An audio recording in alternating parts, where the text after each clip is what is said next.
Good evening, everybody. My name is Terry Steinman. I'm Director of North Dakota Game and Fish, and welcome to a new way of doing business during the coronavirus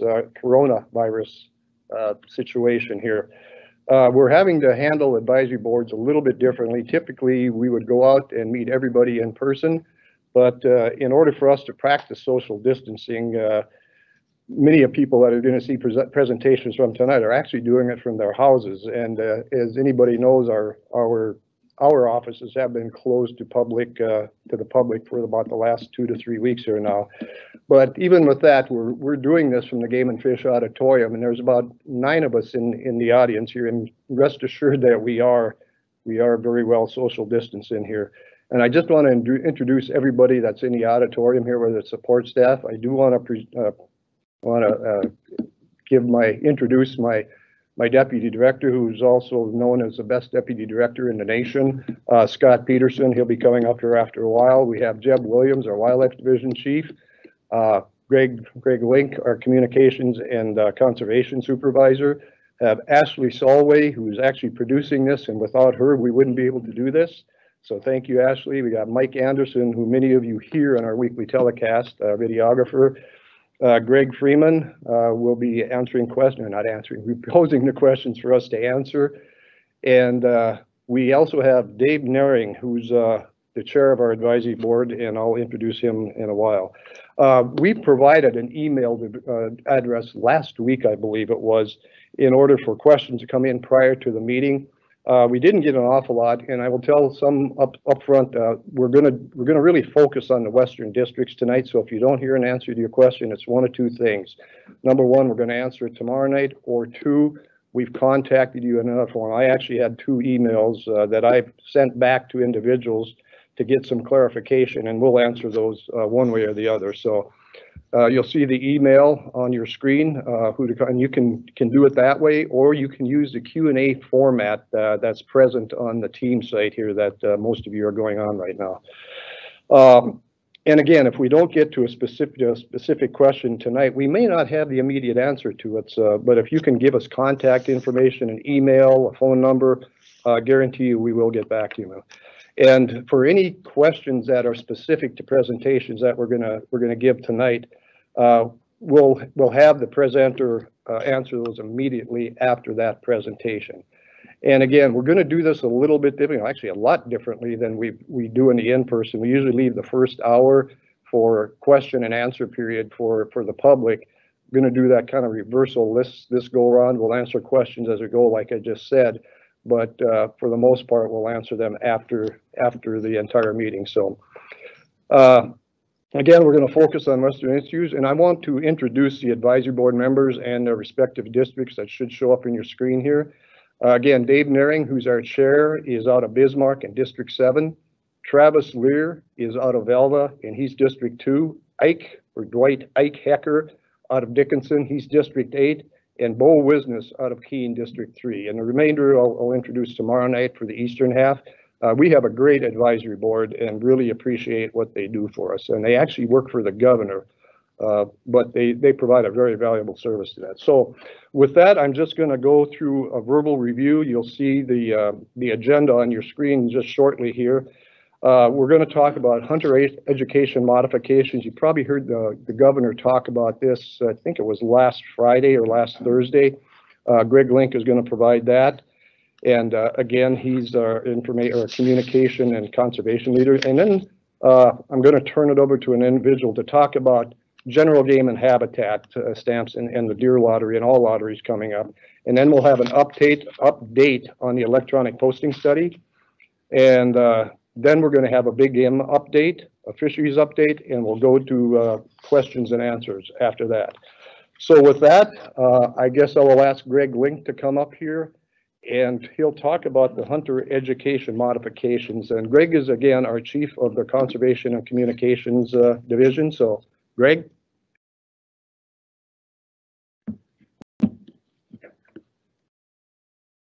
Thanks, Terry. Appreciate that.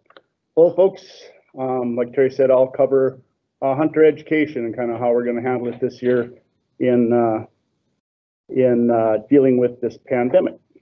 So let me find my presentation here.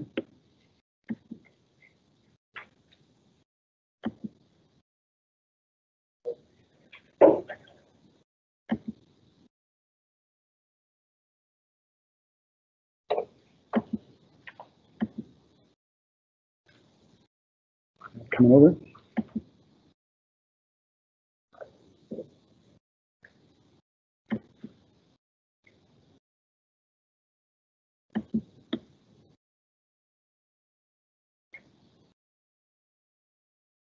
All right.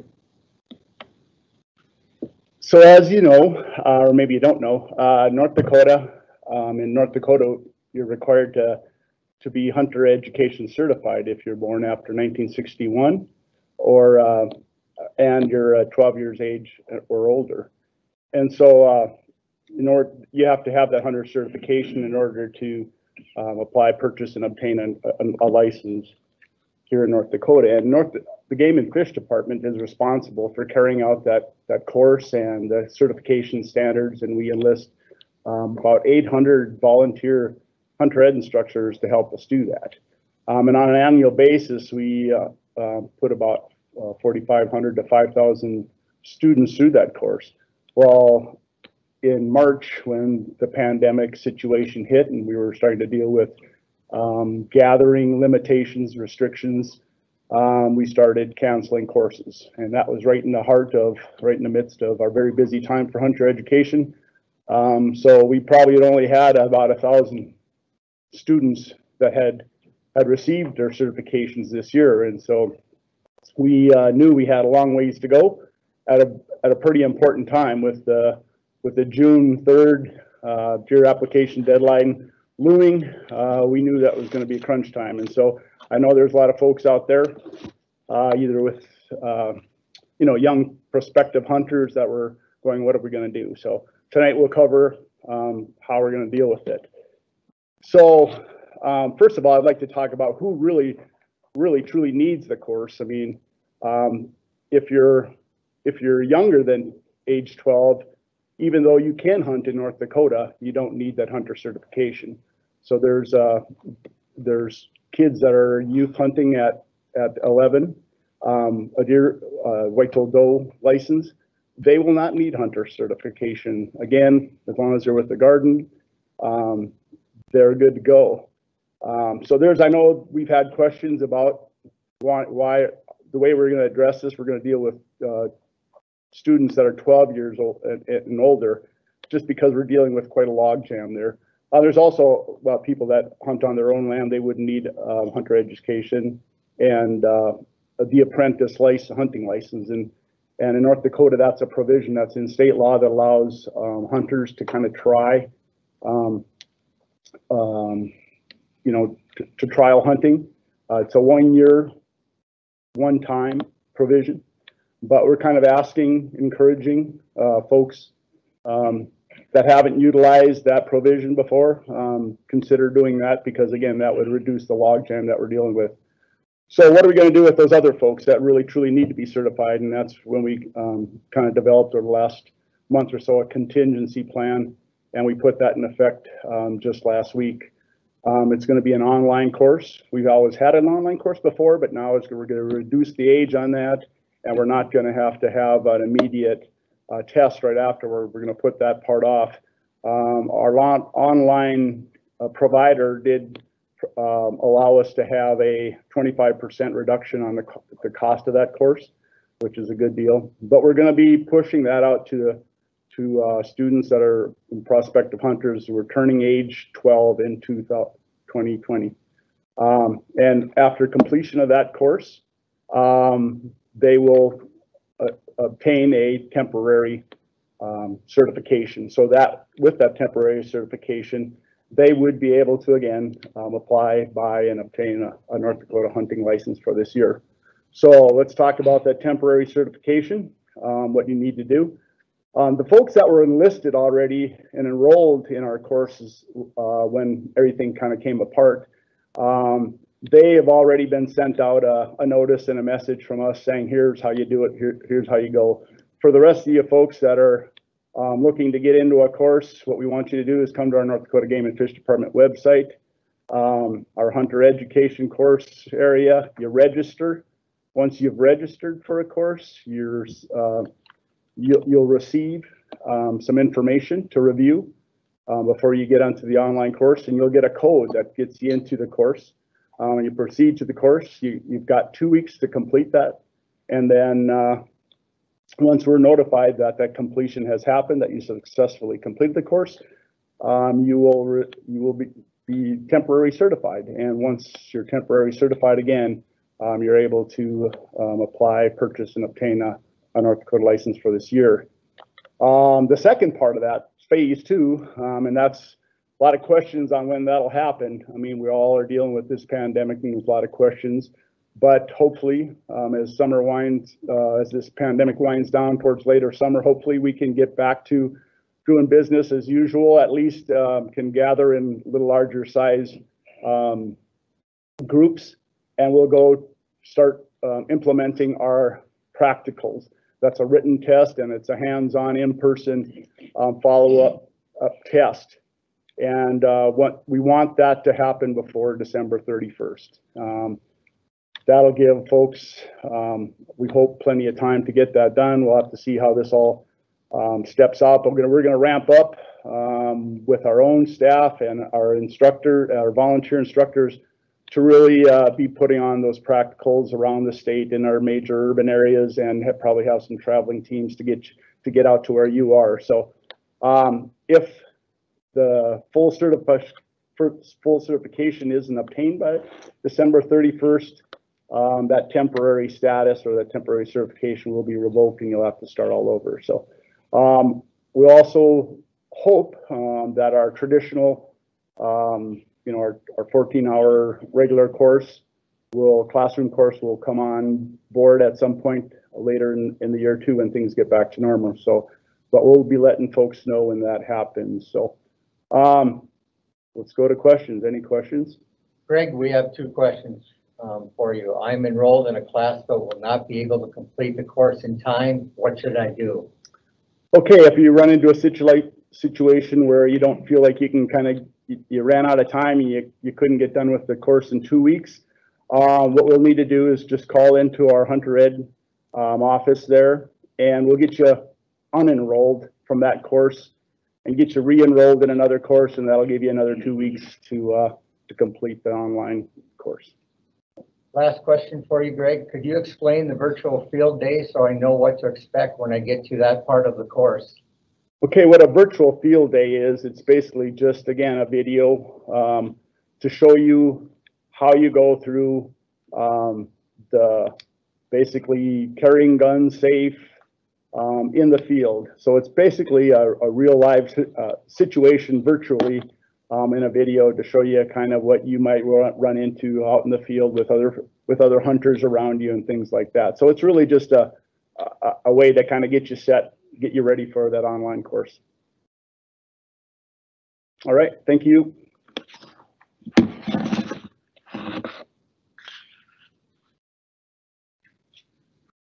Okay, thank you, Greg. As you can see, we've had to modify some things and kind of move on the fly here a little bit. And like a lot of other state agencies and a lot of businesses out there, we've really had to do things very, very quickly here. And I'll give Greg and his Hunter education team an awful lot of credit. They came up with this within a week of things having to shut down, and I'll also ask the company, or also commend the company that giving a little price break during these unusual times. Hopefully it's unusual. I have to apologize. I missed one person on the introductions, even though she's not here. She's an integral part of making this thing work. And that's Carly Berger from North Dakota IT. So Carly, thank you for helping make this work. Very much appreciated. Next on the agenda is, I'm calling an automatic charge for general game and habitat stamp. And before I turn it over to the next presenter, I'm going to explain a little bit. For the past number of years, basically since we've gone to electronic licensing, which all of our licenses are in electronic form right now, and you can do it from your home computer or your phone, is state law requires an individual that holds a big game stamp or an upland stamp, turkey in this situation, to have a general game and habitat stamp prior to receiving the license from Game and Fish. And it's gotten better, but still, even last year, we had 600 licenses that were left basically unclaimed, if you want to call it that could have gone to someone else. So We think we've got a solution to that, and I'm going to turn it over to Brian Hosek. He's our business manager for administrative section, and Brian does an awful lot of work for us and has a lot of good ideas. So, Brian, he's doing this from home. So, Brian, I'm going to turn it over to you.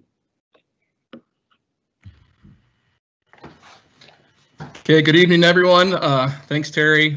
Thanks for joining the live stream here. I'm going to provide some brief updates on the online licensing system that'll occur here. That you'll see here for this deer gun license application. Again, it'll mostly be in regards to the general game and habitat, as Terry said.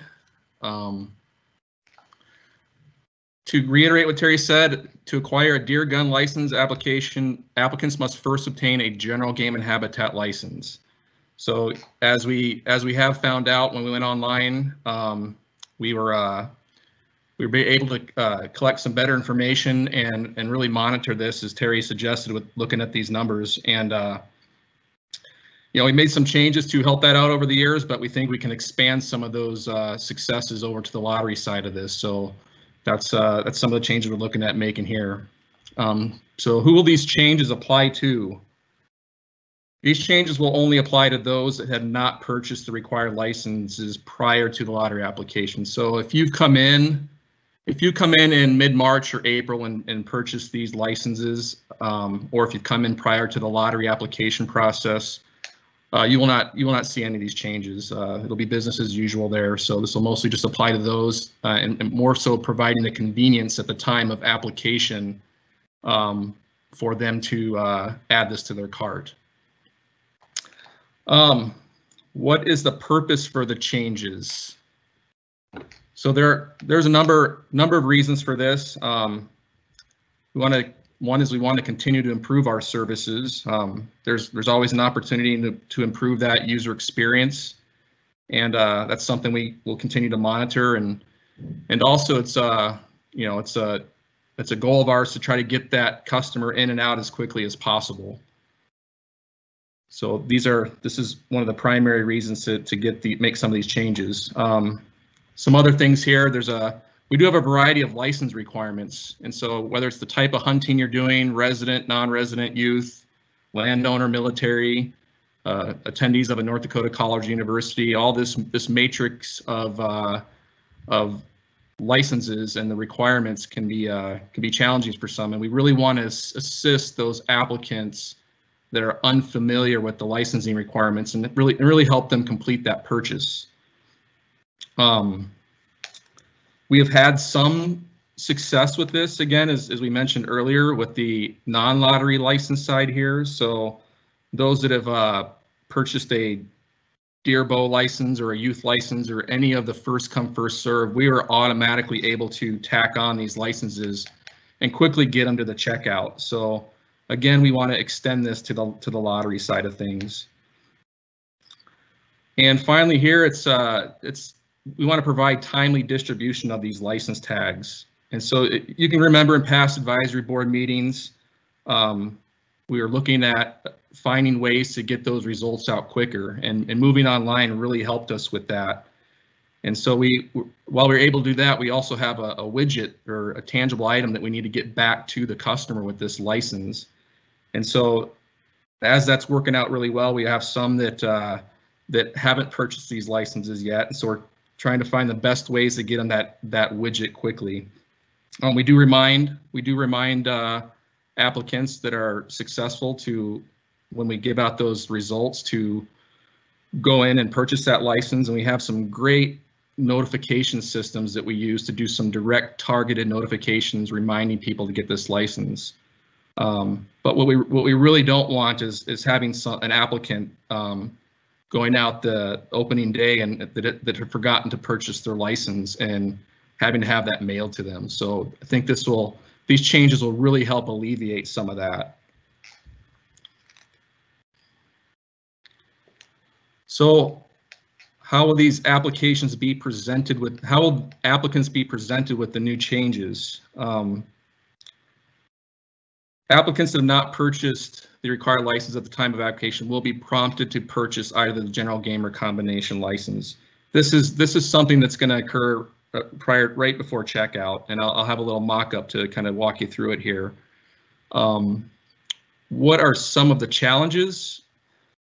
Well, we do have, although most of our lottery applicants hunt other big game or small game, we do have some that exclusively deer gun hunt. And you know, if they're going to exclusively deer gun hunt and they're unsuccessful, they would not need that general game and habitat license.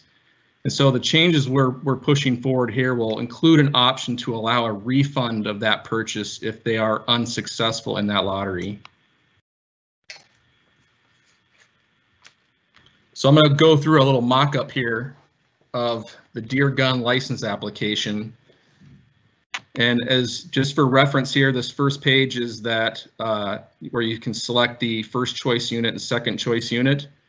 As you scroll down on this application, there will be the new section for required licenses. And so here you can see, again, if you've already purchased this license before, this section will not even show up because we do know that about an applicant at the time that they come visit our system. So this is only being provided, these licenses are only being provided to those that need them. But you'll be presented with that option to either purchase the combination or the general game and habitat. If you select the combination, it's just quickly going to add it to the cart. It'll be a little convenience option there, so you don't have to go back and purchase that license. If you select the general game and habitat option here, it'll show you that the amount that will be added to your cart. And it'll also provide a follow-up question here asking you if you would like a refund and void the license if you're unsuccessful. So those are the follow-up questions, just saying yes or no and moving on to the cart. It's pretty straightforward. We think we can make a lot of progress with this, with alleviating some of those licenses from being carried over and get that license to those a lot quicker. To go over some basic questions here, if the refund option is selected, when do the refunds occur for the unsuccessful applicants? So the refund would occur at the same time that we do the refunds for the application fees. So for example, if you have a $30 deer gun license and a $20 general game and habitat was added, there will be a single transaction refund for $50. So those would occur at the same time. Another question here, what if I previously selected the refund option and I changed my mind? So for the weeks since the application was submitted until it's been processed, the lottery's been run, if for whatever reason an individual changed their mind, they could definitely come back and visit our site and go in to purchase that license. What that would do, it would just activate the license and there wouldn't be a fee associated with it. So another question here would be if the refund option is selected, will it show the general game and habitat license on the printable license? The answer to this is yes, it would. It'll show it in a pending status. So if that license is printed within the weeks there, it'll be highlighted that this particular general game and habitat license is not active, it's pending. If printed after the lottery results and they were successful, it would just look as usual with the general game and habitat license. Or if they were unsuccessful, it would and they chose the refund, it would not show up. So, and are there any other questions on the refund or general game and habitat changes? Yes, Brian, there's a question that came in. Will these changes apply for all lotteries? Okay, so yes, the for the big three, for the moose, elk, and sheep, that's a little bit different. Those applications, if they are successful, they actually come back and buy the license for that, and at that time, we tack on the required licenses such as the general game and habitat. So it would not apply to the big three. It would apply for the pronghorn coming up and for the non-resident deer bow. We'd have to look at turkey to see how that would apply for turkey. Again, we feel that there's some numbers there with the pronghorn for those that exclusively pronghorn hunt. We'll continue to monitor the turkey numbers to see how that would apply for spring and fall turkey. That's the only question, Brian, for that one. All right. Thanks everyone. Okay, thanks, Brian. We did have one comment here. Could we enlarge the screen? We'll try to fix that for tomorrow night. I don't know if Brian has to do that on his end or we got to do it on ours, but we'll hopefully get that taken care of tomorrow night. So next thing I'm going to talk about is an update on the electronic posting study. And Brian, don't go too far from your computer because I'm going to call on you again. But any hunter, and I think almost every landowner out in the landscape of North Dakota is interested in this topic. It's certainly been a hot topic in the legislature the last number of years. And it was this last session again too. And I have to give a lot of commendation to the legislature for saying is, okay, let's take a look at this. And actually Senator Bob Erbely met with him a number of times, and I know he met with other people also talking about that. Okay, what can we do here to not necessarily satisfy both sides, but make sure that there's a common ground we can go on. And what the legislature decided to do is put an interim study on electronic posting in North Dakota. And the meeting has met, or the committee has met a couple times. And again, with the coronavirus outbreak, one has had to be postponed. And I believe it's going to be coming up in the near future here. But what it would do is, and Brian, I know I'm taking some of your presentation here, but what would it do is allow a landowner to go on electronically and post their land through a website. And it'd be through tax records. And then afterwards, the sportsmen and women could go on our website and see which lands are actually posted out there. So again, I'm going to ask Brian, who's been very integral in putting this stuff together. He and North Dakota IT have come up with what I think is a reasonable approach. Again, it's a pilot study right now, only 3 counties, which are Ramsey, Richland, and Slope County, for testing this out. And again, it's a test study, and Brian's going to explain how that's going to work a little bit. So Brian, I'll turn it over to you again. Hey Terry, thanks for having me back here. Yeah, so I'm just going to quickly go over Terry mentioned some of the things here on the electronic posting update. There have been 2 meetings, one postponed, and we're expecting to have another one here for May. Obviously there's been a lot of resources from NDIT pulled for COVID-related issues. So to kind of keep this pilot study on track, we're trying to leverage our online licensing system to make some of these things work out for the pilot study. So far, I think we're making good pace there. We expect the estimated time of arrival for this thing for landowners to start using this could be mid-May here. Again, it does apply to Slope, Ramsey, and Richland counties. What we're really after here is a proof of concept to see how this system or application is going to work. So we expect that landowners will come in here and use that and kind of feel out the application to see how easy the ease of use or usability. So how will this work for landowners? Well, the electronic posting system will be available for resident landowners, tenants, and authorized individuals. We're basically matching up the same that's required for the physical posting here. So any operators or renters could still come into this system and use this. This can all be accessed from the Game and Fish Department's online licensing system.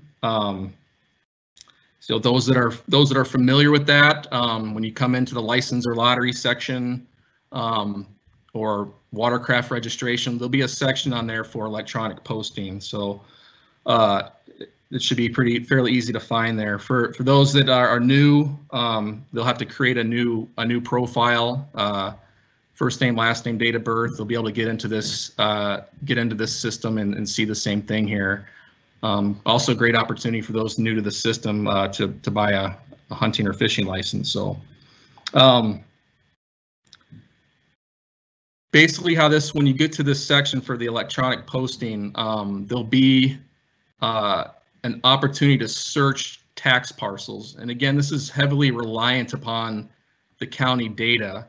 So the user would search those tax parcels and associate those parcels with their profile. Once those parcels come over to their profile, they could make any designations, any posting designations, and mark those particular parcels. Also, at this point here, you can set an alternate point of contact, or if you want to include any additional contact information such as phone number or email. How will this work for those seeking access? The Game and Fish Department will have some things on our website. We'll have some printable maps very similar to what we publish for the annual plots guide. These are just PDF files that users could download and print or have printed and could take out in the field with them. Those that don't have access to the any of the devices or technology devices that are out there. For those that do, there's some online map applications, so those will also be. We do have a few applications on the Game and Fish website, so they can use these applications to display some of these lands. We're also working with some other vendors. Many of you are familiar with Onyx or NDTracks. Those are pretty common mapping applications that could be used to display some of this information. So we hope to get those vendors to participate in the pilot study as well. And ultimately, we want to get some feedback from the hunter's perspective too on how their experience was finding some of this information.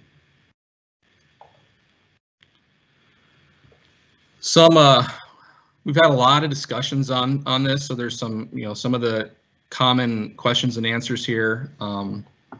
If my land is located in one of the pilot study counties, am I required to use the electronic posting system? The answer to that is no. This is an optional participation here. We encourage people to participate. We want to see it really evaluate the usability of this, but those are some of the questions that have come up. This is just another option to really feel out how this system's going to work. Another question here: Will the application have the ability to change posting by date, season, critter, etc.? A lot of discussion on this. We've had people asking if they could post it for deer season and open it up for coyotes or geese, or if we want to do if you want to just pick particular weeks or whatever. Those are all nice features and perhaps something that could be done as a system and these things mature. But I think at this point, to make sure we don't overcomplicate it and really look for a simplified approach to make sure this is successful. There's a number of things here that we're, again, with it being really reliant upon those county tax parcels. There's an ongoing statewide GIS parcel project with the counties, and so a lot of this information, as soon as this, as soon as that data is and those projects mature, and make a lot more sense for those types of pieces to work or make use of some of those different changes. But at this point, to move forward and kind of keep it simple, we're probably going to steer away from some of that. If I use electronic posting option, will I need to physically post my lands during the study? The short answer to that is yes. Current state law provides that private land is open to hunting unless the landowner, tenant, or authorized individual posts it with signs notifying hunters that the land is closed to access unless permission is obtained. So yes, these laws still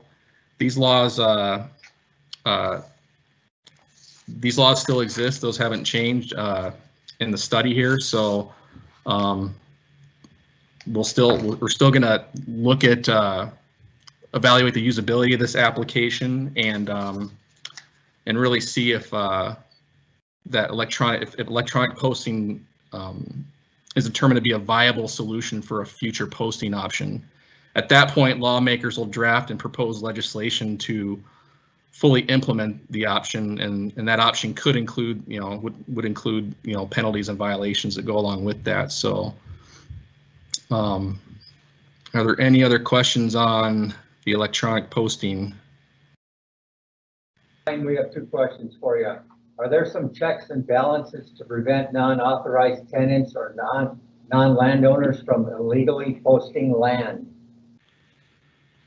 Right. I think that's something that we've discussed. There are some checks and balances with the validation when you come into the online licensing system for the individual that comes in there, but we're really mimicking what exists with current physical signage today, and those laws do apply with physical signage as well today. So I imagine that would be passed over to the electronic posting laws at the same time. I think that's the direction that would probably go. Another question, Brian, will there be a deadline for landowners to enter land? That broke up a little bit. Could you repeat that? Will there be a deadline for landowners to enter lands? Oh, that's a good question. Yes, there will be a deadline. We're trying to allow enough time with this opening up in mid-May, and we're hoping that we can extend this out to maybe mid-July. I would guess in a normal season, if this were something that was available, this would open up as early as maybe beginning of February and would close at the beginning of July. The reason for this is we want to allow adequate time to process some of those mapping applications, and especially for the printable versions of that, for those that don't have the ability to use some of the technologies. It takes a little bit of time to do that. We want to get that stuff done prior to the August hunting seasons.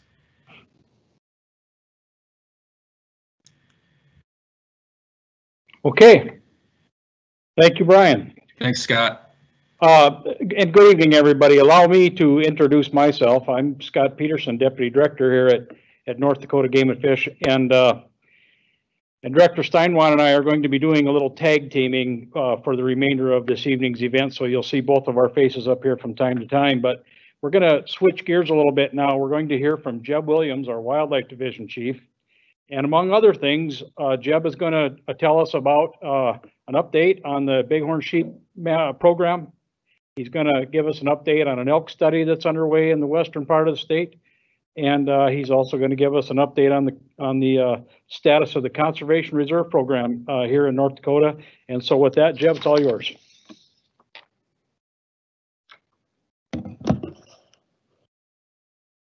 Thank you, Scott. Good evening, everyone. So before I get into my presentation, I do want to give just a brief update of the goings-on in the Wildlife Division. Obviously, with the spring we've had, there's been a lot of changes, but I'm happy to report that the Wildlife Division has been operating as fairly close to normal as possible. Our Wildlife Resource Management section, which many of you know as our wildlife management areas. Across the state, we have approximately 220,000 acres of wildlife management areas, and all those are open still for public recreation. We think this is an excellent and opportune time to have these areas as open as ever when people need fresh air and outdoor time due to the situation that we're in, and we're happy to be able to help with that situation.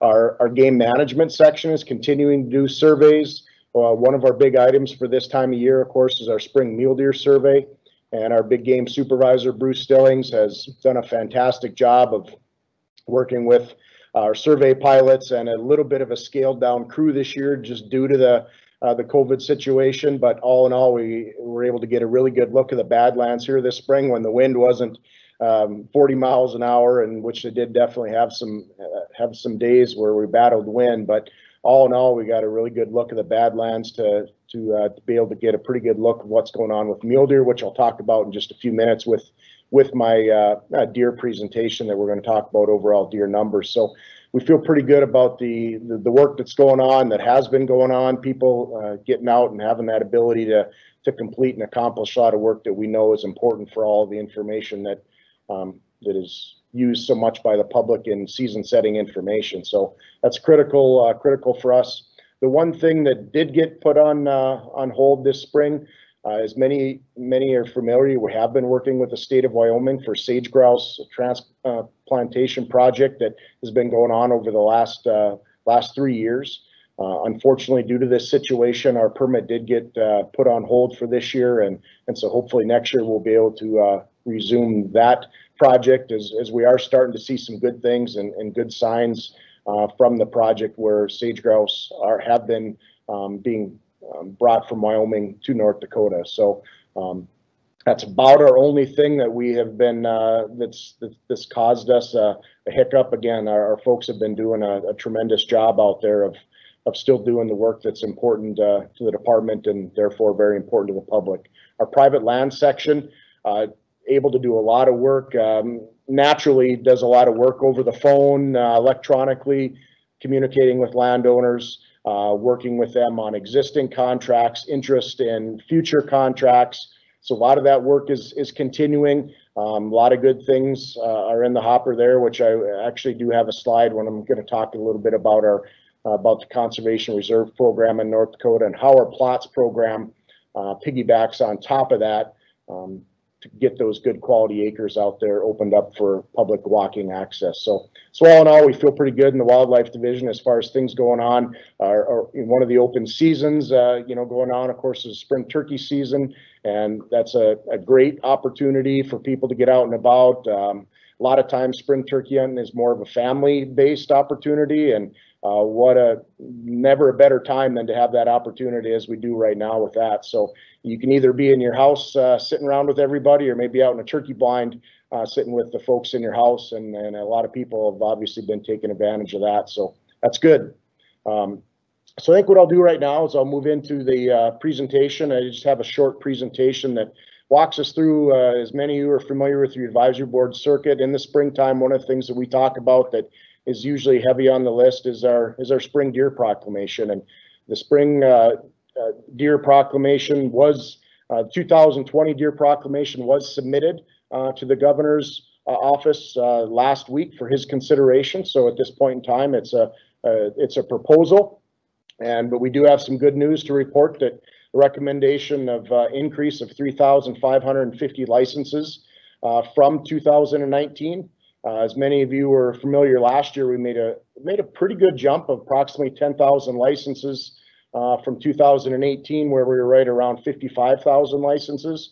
Last year we were right around 65,000 licenses, and then this year again a nice modest increase up. But so out of our 38 deer units across the state, we're seeing increases in 14 of those areas. And one of the units where we actually are seeing a decrease is one of our mule deer units, and I'll talk about that in a few minutes here as well. But just a slight decrease in that mule deer unit. But so overall, most units are staying close to the same as what we had last year, and then we have 14 units that are seeing an increase. So all in all, we feel really good about the trajectory of where we're going with deer licenses since we did bottom out in 2015 at approximately 43,000 licenses issued. Just a reminder to everyone out there, the application deadline is June 3rd. And so as I mentioned, the deer proclamation is at the governor's office. And as soon as that is signed, the department will get that posted online to where people can apply and get in for the deadline again, which is June 3rd. As a reminder too, for gratis applications, that did open up April 1st. And just a reminder, we know, and the reason that is, landowners are extremely busy this time of year, and whether they're calving in early part of April and then moving into the farming season now, it's just a real busy time for egg producers, and giving them that extra time has been a benefit to themselves. And then it's also a benefit to the sporting public as well, to where the department can actually get the lottery done sooner and get those results out to people, which we know people are really appreciative about. So just a reminder for gratis applications that they can get those in as we speak right now, and then that application deadline is June 3rd. So general lottery, look forward to that opening up, probably right around the second week in May, and some more opportunities out there for the general public. So that's a good thing. I did want to touch on mule deer just a hair a little bit. I know that's an opportunity that people really do appreciate in North Dakota, and so we get a lot of questions about mule deer in general. It's not uncommon for people to want to travel out to the Badlands for the mule deer opportunity. all in all, licenses stayed the same. We actually had an increase in licenses north of the interstate in 4B. And as I mentioned earlier, we had a decrease in licenses in 4D. And our numbers, our survey numbers really kind of reflected what we heard last fall in our advisory board meeting in Belfield. Actually, I mean, a number of landowners commented on that issue, feeling that the mule deer numbers were down and had been going down in their area after they had been increasing. And so we made an increase there a couple years ago, and now we're going to adjust down again, you know, based on some of those local reports, and then which also lined up with our survey information that we were able to capture here this spring. So a couple other things notable in the proclamation, we did add a couple of two new herd reduction areas where we're going to use archery season with antlerless licenses north of Bismarck and just south of Mandan. Both these areas have become real challenging areas for trying to manage deer with rifles due to the development that is going on in a lot of those areas. And so by utilizing the special herd reduction opportunities that we've used across the state in different city opportunities, this is an area we can be a little more specific and target those areas and trying to work with local landowners that are experiencing a high number of deer, but yet they don't really feel like they have a good opportunity to reduce those deer with rifle opportunities due to local development. So this is something that we're going to try, and we hope to utilize some youth opportunities. We've worked with NISU Bowman, the archery club here in Bismarck, and they're interested in using this as some youth opportunities, working with the landowners in the Mandan area, and then also north of Bismarck too. So some good opportunities when it comes to the recruitment, reactivation, and the R3 effort that our department has in place, to where there can be some opportunities for some young archers, while also trying to help that the booming number of whitetail deer in some of those areas. So just a recap, I guess, just showing where we've been in the last 10 years, a pretty simple diagram, a graph of you know, where we were in 2010. Obviously, we went through some years of some extremely high deer numbers, which equated to some very high numbers of deer licenses. The department was pretty aggressive in feeling that was, you know, above our management objectives, causing a lot of social problems for people around the state. Obviously, we had some pretty tough winters, which really sped that process up to a point of even lower than, of course, than what the department wanted. But in 2015, bottomed out at 53,000 licenses. And so since 2015, we've been slowly working our way back up. And as you can see here, so in 2020 here, we're going to have approximately 69,000 licenses. So a nice steady increase upward, which is always positive. One of the things last year we talked about with the public at the advisory board meetings all across the state was some good things happening with the bighorn sheep in the northern part of the Badlands, but maybe some not so good things with sheep in the southern part of the Badlands. Since 1985, we've had a batch of bighorn sheep in the southern Badlands that have always really kind of struggled. And so our thought process there was to remove those sheep off the landscape.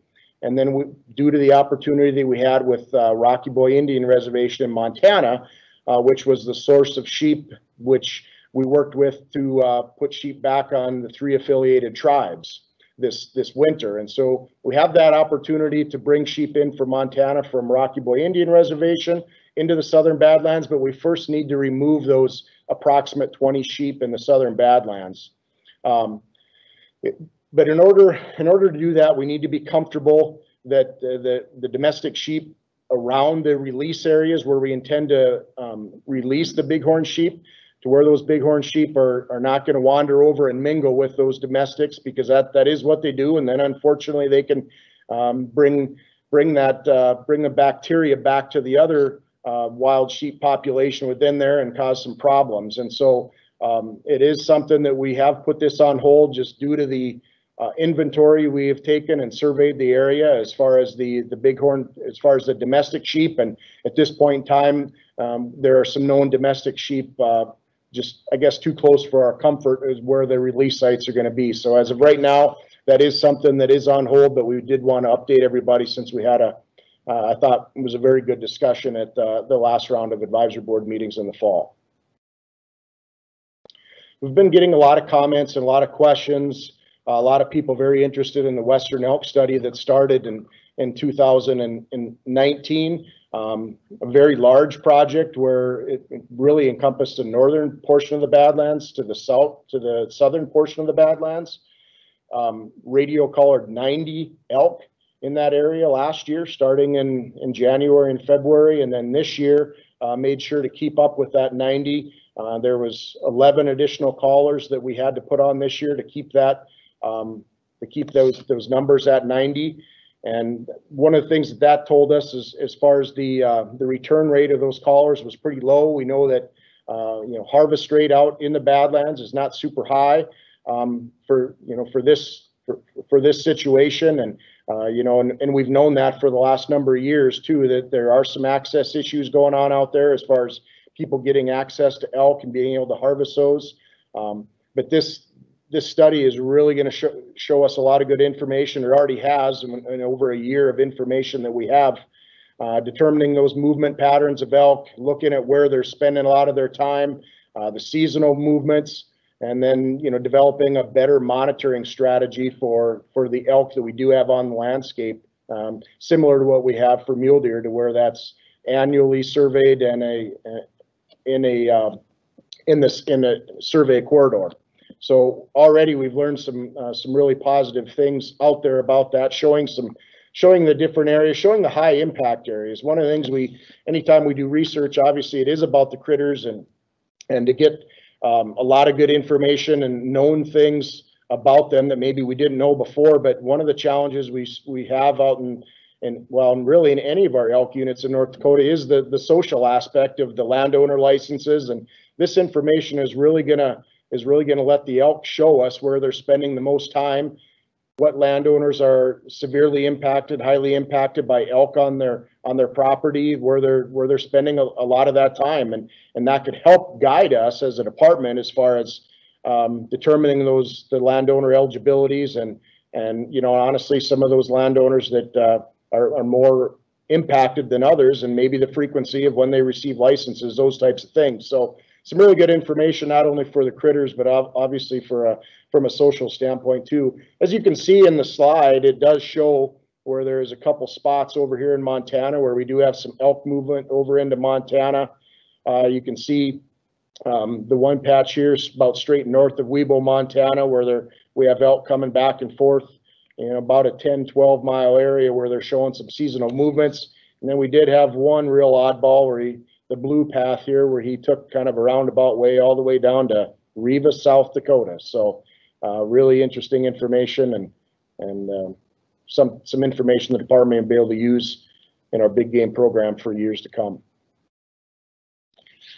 I'll switch gears and talk about CRP just real quick. As most people are familiar with CRP, the Conservation Reserve Program, it is a federal program administered by the FSA. It's not a game and fish program, although it is a program that we do like to piggyback with, like we do a lot of other federal programs out there. The CRP is, as most people that hunt are familiar, it's a very high quality habitat. And so as a department, we're very interested in having CRP on the landscape. We're interested in partnering with landowners who have CRP on the landscape to partner with our plots program. We have some very attractive rates that people can sign when they do have a CRP contract, and then we can piggyback on top of it, where we'll give an extra $10 for that individual per acre to be able to really boost that CRP contract. And so again, these are great acres, excellent habitat, really provide a lot of critters. We know one thing that CRP does. It does create some disagreements philosophically amongst people, over the life of CRP. But one of the things that is really tough to argue or dispute is the impact or the effect that it's had on wildlife in North Dakota. It's meant really good things for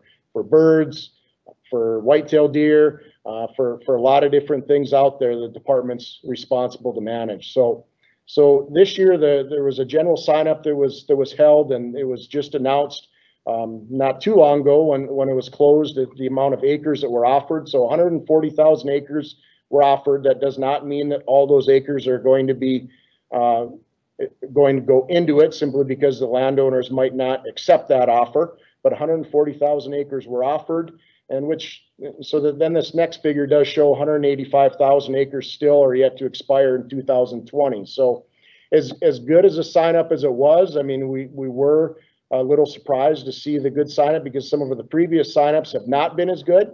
But it still shows we are losing a little bit of ground when it comes to CRP. When the dust settles, we're going to be somewhere around 1.2 acres of CRP statewide, and as many of you have known from our discussions in the past, we peaked out right around 2008 at right around 3.2 million acres of CRP in the state. So it's a significant loss of habitat that we've had over the 10 years, but we're working the best we can with other programs available to make sure that there's good opportunities on the landscape for hunting opportunities. And as I mentioned earlier, we really want to stress the importance, the interest associated with CRP, or any of our plots programs for that matter. If people are interested and want to contact our folks, we have private lands biologists located throughout the state: Jamestown, Devils Lake, Harvey, Riverdale, Bismarck, Dickinson, and Williston. And so we have a really good scattering of folks across the state, that if you have questions on your CRP that maybe just got renewed, or a new contract, or if you have other plots interests, please feel free to give one of our folks a call and walk you through any programs we have. So just quickly here to finish up, from our private lands perspective, 2020, the goal is to have right around 810,000 acres. And so that's a nice thing. We've been in the 700s here over the last number of years, but private lands folks have been working extremely hard with landowners, trying to get some additional acres, but not just acres. Quality acres has been the focus of the program, and knowing that sportsmen really appreciate the quality aspect, and not just the department enrolling acres, just to have that number out there. So high quality acres continues to be the goal of our private lands program. And so if you have any questions, have any interest in that, please feel free to contact one of our private lands biologists. And having said all that, I will stand for any questions if we have any. Yeah, Jeb, there are some questions. The first one is on the pronghorn season. Any ideas how that might look? So pronghorn season, anecdotally, we've been hearing some really good reports, information. Obviously, in the western part of the state, we did not get much for winter, and that usually bodes well. Last year, we actually had as many pronghorn units open as we've had since the season closure for 4 consecutive years, dating back to 2009. The pronghorn survey is complete the first part of July, which will give the department, of course, the clear picture of what it looks like out on the landscape. But boy, anecdotally, all things you hear about, I think pronghorn numbers are going to continue to go up, and license opportunities will do the same. Another question, Jeb. The elk research project is very interesting, and glad to see my sportsman dollars helping out with gathering so much information. With this information, does the department ever foresee the landowner licenses being structured differently? Well, it's certainly a possibility. It is one of the things about the research project, I think, that I did talk about just a little bit, was that this does give the department the opportunity to look at specifically where those elk are spending the most time, where they're potentially having the most impact on individual landowners. And so it does give us some better information than what we've had in previous years as far as making those decisions. So it certainly is a possibility. Last question that came in, Jeb. The deer population just north of Bismarck seems very high. Within the last year, our auto body bill at our house has been very high due to several deer vehicle collisions. Can you somehow increase deer harvest in this area? What about special youth opportunities?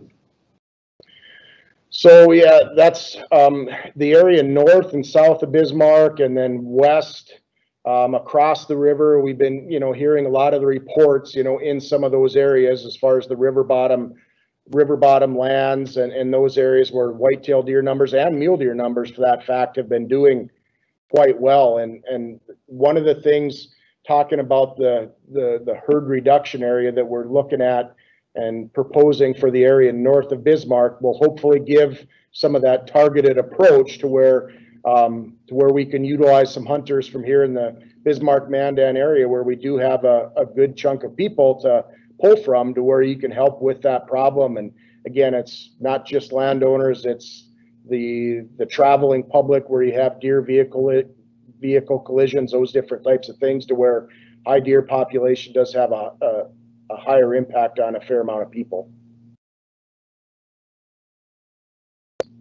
Thank you.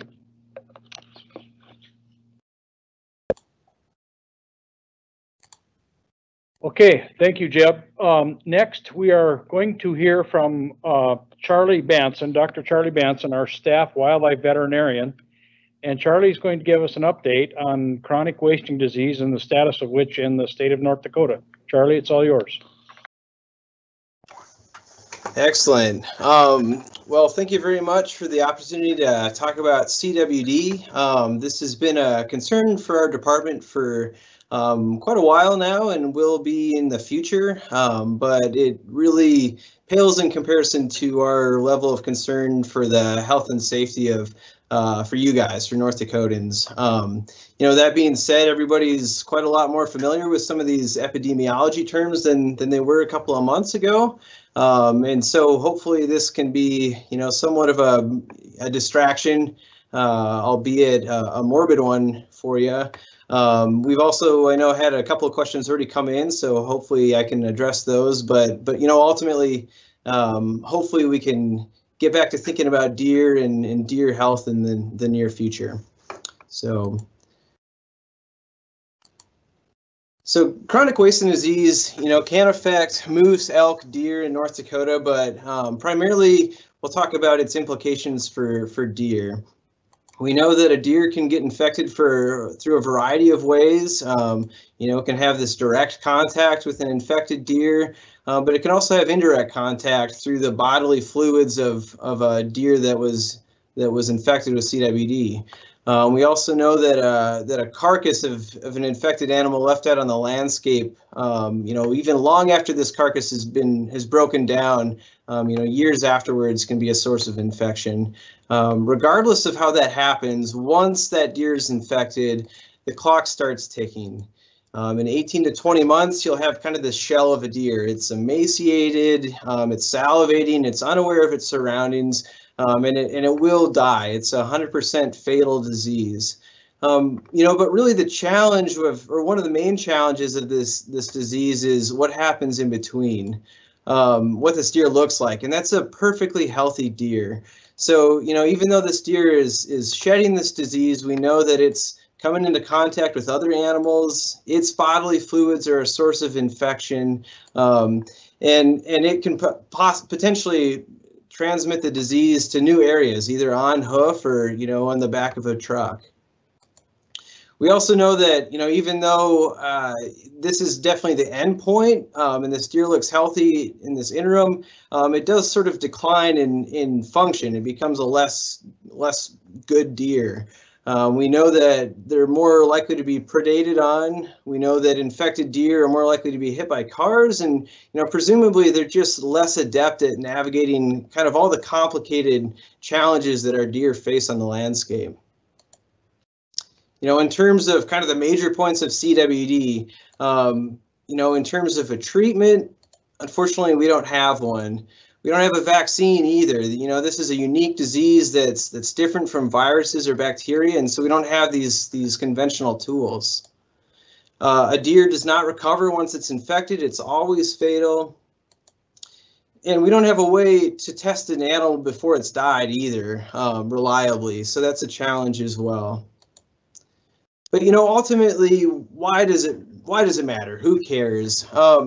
And, you know, when you first get CWD into an area, it's pretty easy to dismiss it as kind of just this weird curiosity or this thing that's not terribly important. And that's because you have this single deer among a herd, right? But what we know is that with time, this disease spreads. Again, through that direct contact, that indirect contact, it spreads throughout the herd to where you can have really alarmingly high infection rates within that herd. So what does it look like when a large portion of your deer herd has a terminal disease like this?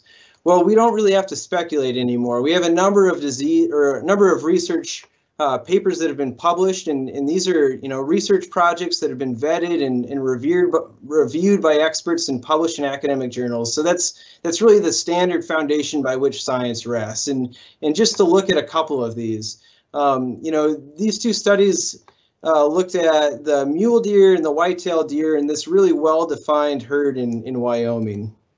This first one, looking at mule deer, the deer had an infection rate of 24%. So a quarter of the deer were infected with this disease. They found that the infected deer were 2.8 times more likely to die each year. And if you combine these two numbers, that came to an annual population decline of 21%. So serious numbers. Let's look at the whitetail. So we actually had a higher infection rate in the whitetail deer. Those infected deer were 4.5 times more likely to die each year, which summed up to an annual population decline of 10.5%. So, CWD can cause long-term population level effects that are super scary.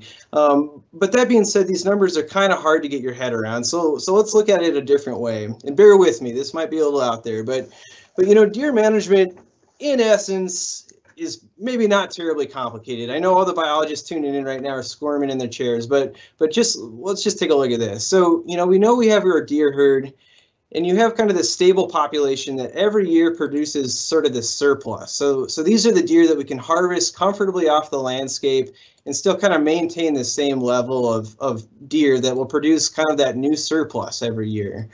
So year after year, you have this huntable surplus. Now, of course, we know that there's good years and bad years. We know that, maybe you have a really hard winter, or maybe you have another disease come through, EHD. There's good years and bad years. There's ups and downs like we see here. Now, factor in CWD, which we know is a year after year after year cause of mortality. You don't get good years, bad years. You only get bad years and worse years of CWD. And so that means that these deer all of a sudden come off. And so you have this drop. The implications of that are numerous, but at a very basal level, what it means is that in the shorter term, you might look outside and there's still deer out there, but there's fewer deer, and that translates to fewer opportunities. Instead of, choosing between a number of animals or getting a number of shots, you have one. And so that's a serious effect. And another assumption is that it's stable, which is not true. We know that with time, this effect will become even more magnified. Human health, we get a lot of questions about, and ultimately we defer to the CDC. They say that there's no strong evidence that anybody's ever gotten sick from eating an infected deer, but they can't entirely rule that out as being, zero risk. And so they advise that if you do harvest an animal in an area where CWD is known to occur, you strongly consider having that animal tested before eating the meat. So again, CWD is a serious threat. And where are we at in North Dakota? Well, we know that, in 2009, we started finding positive deer down in 3F2, Grant, Sioux County. Unfortunately, in 2018, 3A1 came on board and we started finding positive deer. And then in 2019, we found positive deer in 3B1 and 4B. Our hunter-harvest surveillance from 2019 indicates that in adult hunter-harvested mule deer, we're looking at an infection rate of about 3% in 3F2 and about 2% up in 3A1, with a smaller percentage of infection down in these two units for the time being. We've also found occasional whitetail deer, but predominantly at the moment, our mule deer are most infected.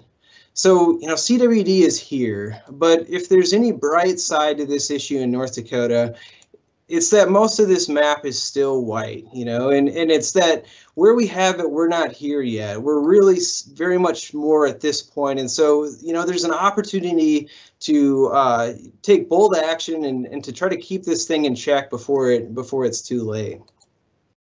Of course, there's lots of challenges with CWD, like we discussed. You know, we don't have a preventative vaccine or treatment. We don't have these conventional tools to combat the disease. And really, once it's established in an area, it remains indefinitely because that disease stays infectious on the landscape for years afterwards. And so eradication is not really considered feasible.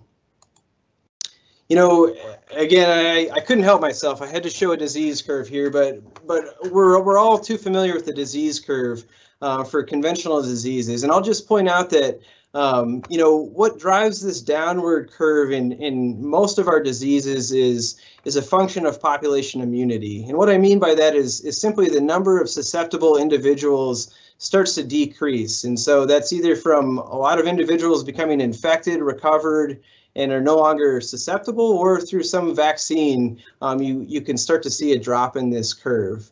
Now, as I mentioned, we don't have that tool at our disposal with this type of disease, and so we're looking at a disease curve like this, right, which is quite a lot scarier.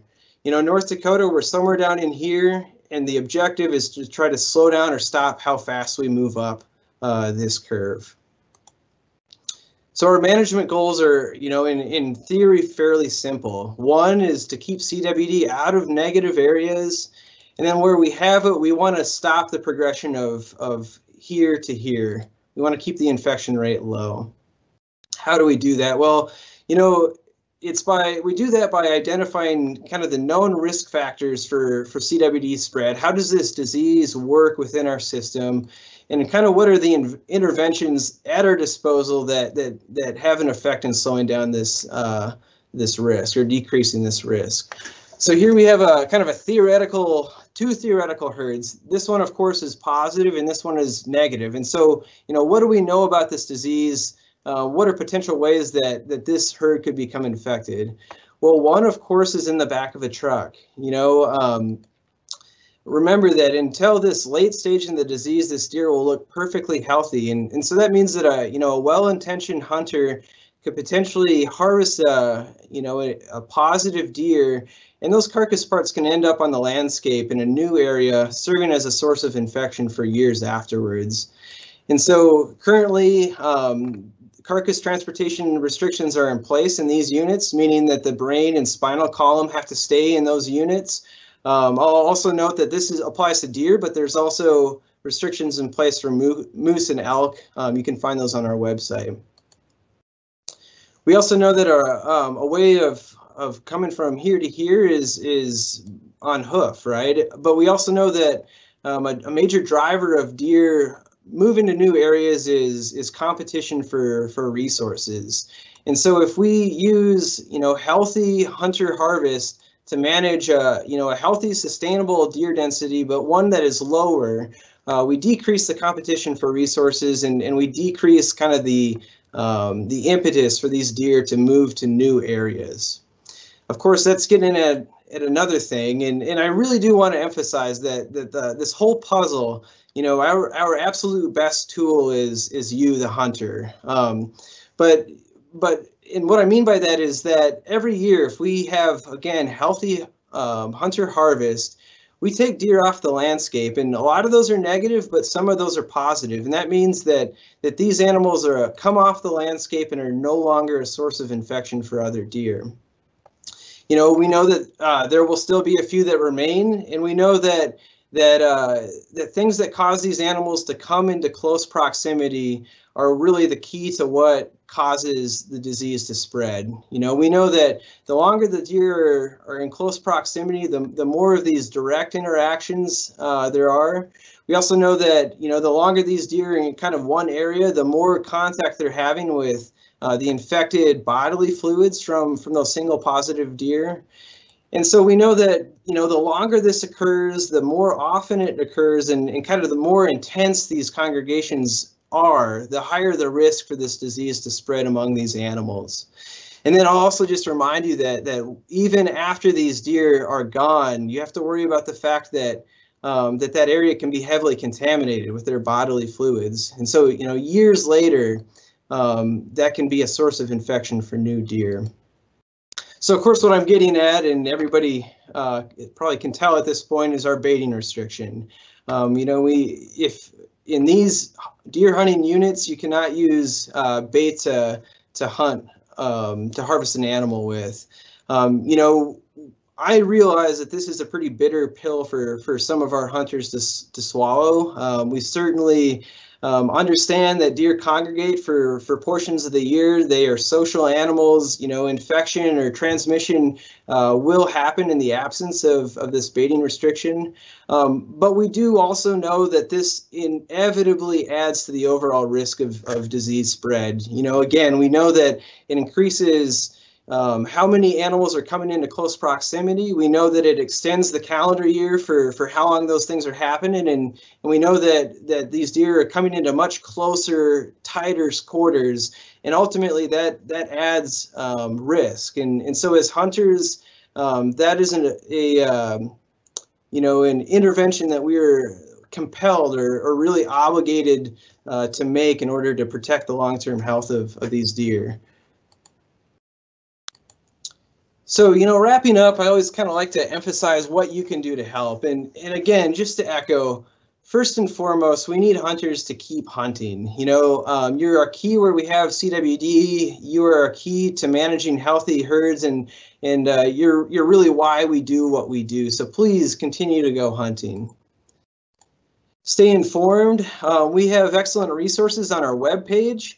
I'll also point to, if you do a little digging, you can find this AFWA Best Management Practices document.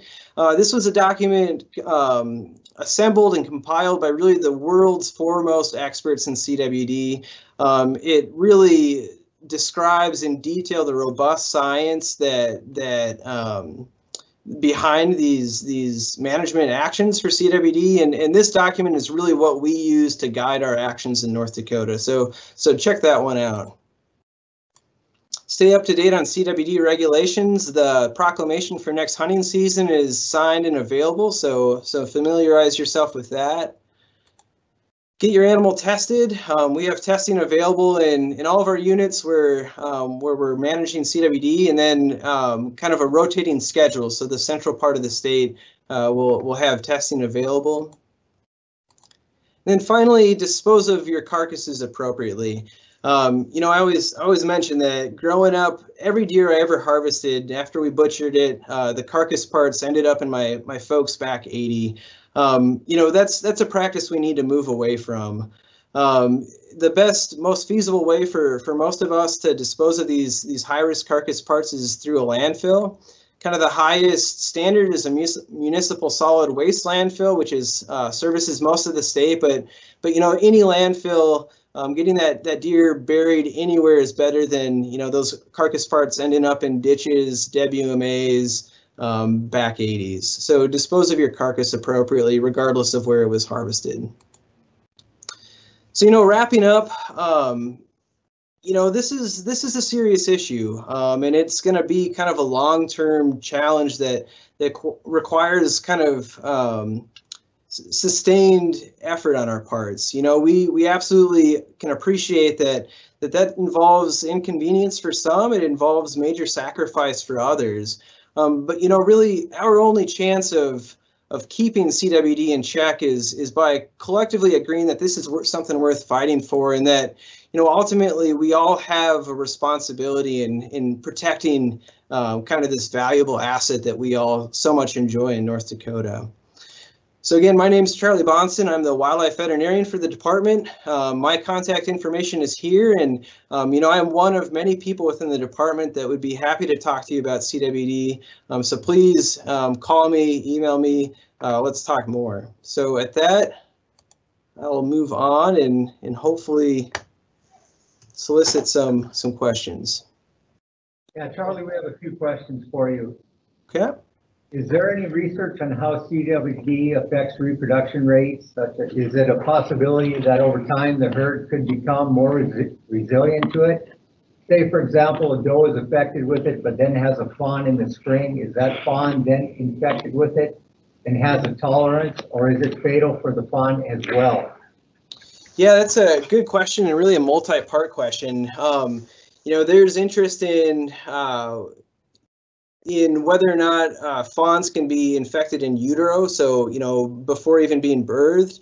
and it's not really known. What we do know is that it doesn't seem to affect how many fawns a doe has, but if, you know, theoretically you have a high enough prevalence of infection, it's likely that that fawn is going to become infected soon after, you know, hitting the ground and having that close contact with its mom. Now, the other part of that question is talking about kind of resistance and immunity. And, you know, long story short, again, because this is not a vaccine or a bacteria, the deer does not have an immune response of any sort. And so kind of this notion of a slow evolution to where our herd would become inherently less susceptible or more resistant to infection is probably not a very feasible thing given what we know about this disease. Charlie, next question. How many CWD samples were taken in North Dakota last hunting season? How many positive tests were out of that? Yeah, I've got the number right in front of me, but I'm kind of scrambling to find it. It was about, you know, it was about 32 to 3,500 tests were actually run. You know, the number of positives was, again, I don't want to spit out wrong numbers, but the number of positives was approximately a dozen. Now, I really want to caution our listeners from getting too hung up on you know, raw number of positives, because it's really an artifact of how many people submit deer for testing. For instance, in 3F2, where we have our highest percentage of infected deer, only about 8% of license holders submitted deer for testing. And so that means, you know, I'll let you kind of think about the implications of that, but ultimately we really focus on the infection rate, 3% versus the raw number of deer infected. Charlie, to follow that up, who does the testing? Yeah, you know, historically we've used a couple of different certified laboratories in the past. This past year we used Colorado State, which, you know, really has a high level of expertise, but most importantly, they really have enough volume of tests to where they can fairly efficiently get us testing results. And so Colorado State is who we've used most recently. Charlie, last question for you. Putting restrictions on baiting amounts may be a better option. So you're not punishing hunters, since small bait piles probably won't congregate deer outside of the normal herding area. So the question of maybe we should regulate quantity of bait. I mean, you know, I can see the logic behind that, but keep in mind that quantity is not everything. It's also how often are you putting that same quantity in that same place? You know, how many deer are coming into that same spot? How many deer are urinating, defecating, salivating in that same spot? And so, you know, presumably, you know, trying to regulate the volume of bait that you put out would presumably lower the risk somewhat, but you know, my feeling is that it doesn't lower it to you know, an acceptable level. I think a flat out baiting restriction in the units that we have it in place is absolutely justified. So. Okay, thank you, Dr. Banson. So again, switching gears a little bit again, we're going to hear next from Stephanie Tucker. Stephanie is our fur bearer biologist and also serves as our game management section leader for the Wildlife Division. And Stephanie is going to give us an update on mountain lions in North Dakota. So with that, Steph, it's all yours. Okay, good evening, everybody. Thanks for having me tonight. Like Scott said, I'm just going to give a brief update on our mountain lion management and our population trends, as well as our harvest trends in the state. And then just a quick update on some really new novel information we've been getting the last couple of years on genetic analysis of some dispersing mountain lions. So moving into this, just for the background, for those of you who might not be mountain lion hunters or unfamiliar with our management zones in the state, we have 2 hunting zones in North Dakota. Zone 1, which encompasses all of the Badlands region of the state and the Little Missouri River breaks, which is where our core population of mountain lions lives. So this is where our breeding population is, and where the vast majority of suitable habitat in the state, the darker greens and purples on that map, are located. Whereas Zone 2 is the rest of the state, Any mountain lions that are typically found outside of zone 1 and zone 2 are these subadult, so young mountain lions, more often males than females, and they're in this dispersal mode. So dispersal being a one-way movement out of their natal home range. And biologists like me believe that this dispersal is nature's way of preventing inbreeding. So they leave their natal home range and they wander out looking for a new territory to establish another area. So if we look at all the areas of the state where we've had confirmations of mountain lions in the past, you can see the vast majority of those are in zone 1, where our breeding population of mountain lions is. Although mountain lions are well-known long-distance dispersers, these subadults disperse, whether or not, despite the number of mountain lions in our breeding population, so some dispersers are going to disperse every year, regardless if there's space or not in the area where they were born, because again, this is just a natural desire to move away from where they were born. And so we really have mountain lions turned up all over the rest of the state. It's not surprising we see some of the hot spots where mountain lions turn up are along these travel corridors like the Missouri River, areas where they can find that cover while they're moving across the landscape.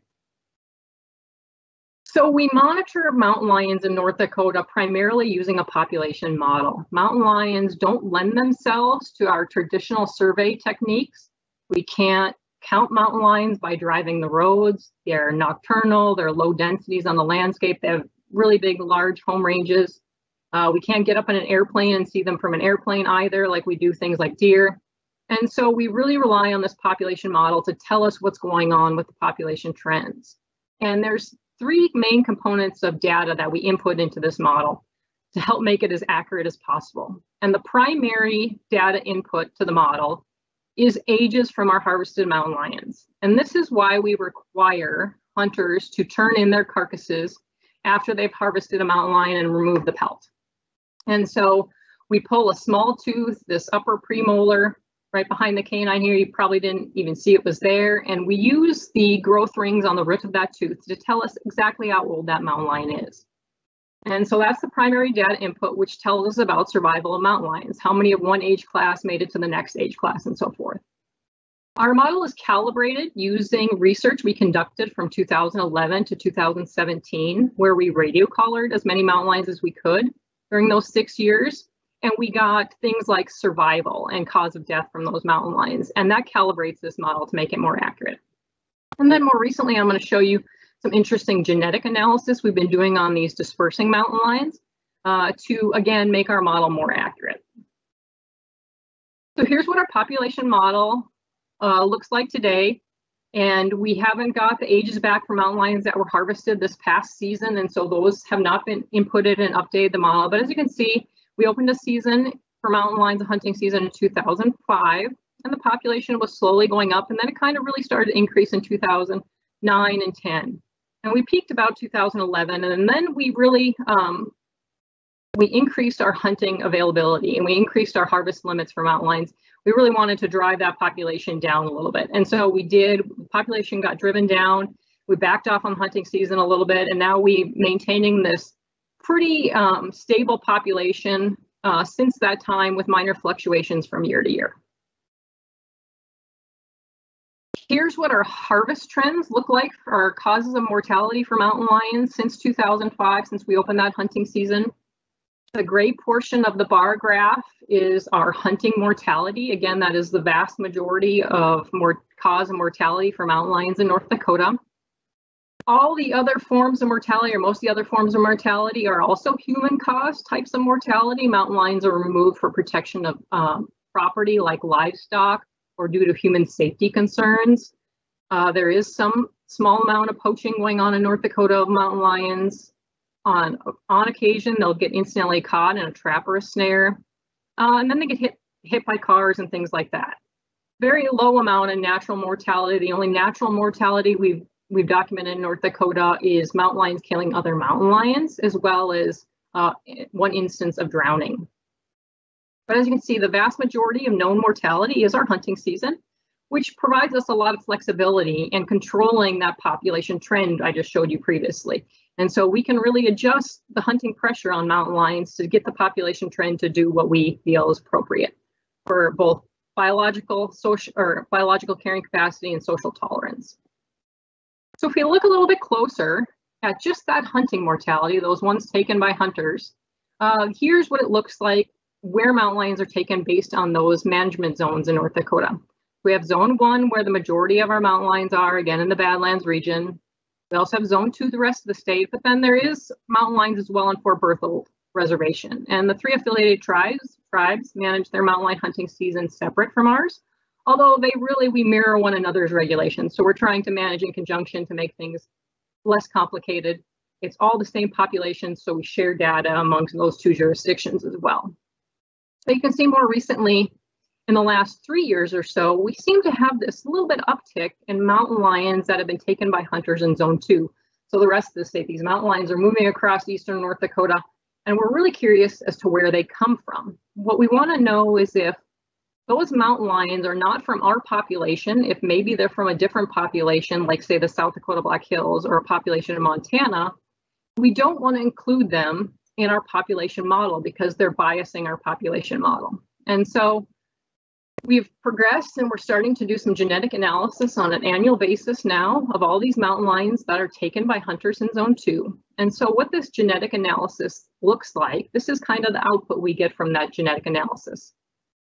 So the top graph there just shows each line or bar in that graph is an individual mountain lion. The bar is primarily red, that's a mountain lion from the South Dakota population, Black Hills population. If the bar is green, it's a mountain lion that is from the North Dakota population. And so the bottom graph below that is kind of just a zoomed in picture of that same data. So you can see a little bit more closely all those individual bars. And then every once in a while you see an individual that's red. So this is an individual that was harvested by a hunter in North Dakota that was actually an immigrant from the South Dakota population. And then occasionally you'll see where a North Dakota mountain lion and a South Dakota mountain lion bred with one another and produced an offspring that had mixed heritage. And so this is the kind of data we're checking for when we send genetic samples off. And we're sending our samples off to the Rocky Mountain Research Station by the U.S. Forest Service over in Missoula, Montana. This lab has the largest database of genetic material for mountain lions in the country. And this is pretty much the same lab that all the states use whenever they're conducting any genetic analysis on mountain lions. And so we've sent, like I said, genetic samples from all mountain lions that have been taken by hunters in zone 2 since we began a hunting season. And so just to walk you through this map a little bit. So blue means a male mountain lion and pink means a female mountain lion. Like I mentioned earlier, most dispersing mountain lions are these subadult males, but occasionally a female will disperse as well. If it shows up as a circle on this map, whether it's pink or red or blue, excuse me, that's a mountain lion that is assigned to our population, genetically assigned. It's more mountain lion that was born in North Dakota and dispersed from our Badlands area, from our zone 1 area. And you can see there's really not that many circles on the map. We have a lot of squares, and those are mountain lions that have dispersed from the South Dakota Black Hills. And we have a few triangles, which are mountain lions that have dispersed from Montana. And so actually about 3/4 of the mountain lions that turn up in zone 2 are not from our population. And then they subsequently, their data gets removed from our population model, again, to make our model more accurate. And so we found this really interesting. Only about 1/4 of the mountain lions, the circles again, are from our population. And so we haven't gotten any results back. I know we had a mountain lion that was dispatched in Fargo earlier last month, and we have not gotten genetic results back from any mountain lions taken by hunters this past year yet. So we're still waiting on that analysis. So that was just a quick update on mountain lion management in North Dakota. So I'd be happy to take any questions. Yes, Deb, question for you. Any evidence of breeding population outside of the Badlands? No, we have not documented or confirmed any evidence of breeding outside the Badlands. We'd want to show year-round residency of the same individuals and then a reproductive activity, you know, female having cubs and staying in that same area. And like the habitat suitability map indicated, there just doesn't seem to be, there is small pockets of suitable habitat, but female mountain lions have a 25 square mile home range and male mountain lions have a 50 square mile home range. So there just really doesn't seem to be large enough pockets of suitable habitat outside the Badlands that would likely hold a breeding population elsewhere in the state. Okay, well, thank you, Steph. Very much appreciated. And thank you, Charlie. Great presentation, and Jeb also. So with that, I just want to say we have gotten some questions in pertaining to past presentations. We will get to those at the end of this next presentation when we go into the general question and answer period. But for now, we're going to move into the fisheries end of things, and Greg Power, our Fisheries Division Chief, is going to provide us an update on a number of topics here, but I have to say, I used to be the Chief of Fisheries here at the department, and when I left, we had 180 lakes, active managed lakes, and now Greg has over 400. And his team is doing an absolutely wonderful job this spring, again, having to adapt and improvise to some extent, to a large extent, actually, on spawning and so on and so forth. There's some states surrounding us that are not even conducting spawning or stocking activities this year, the way it sounds. So I think Greg and his fisheries team deserve an awful lot of credit for a lot of the good things that are going on right now. So again, Greg Power, our Fisheries Division Chief, and Greg's doing this from home. So Greg, I'll turn it over to you. Hey, thank you, Terry. I'm going to talk on a number of issues here today, dealing with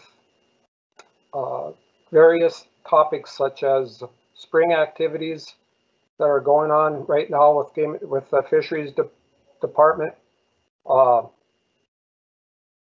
need to give me 1 minute here. I'll get this loaded up here.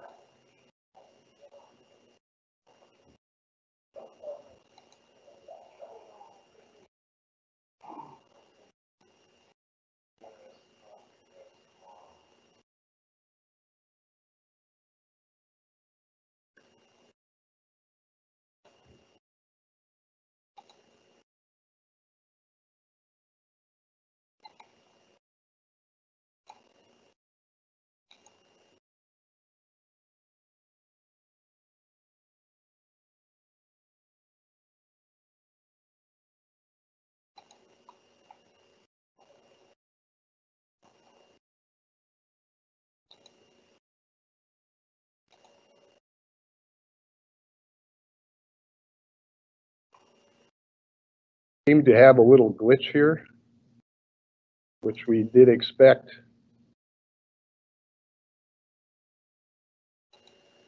Okay, back to you, Greg. Hopefully.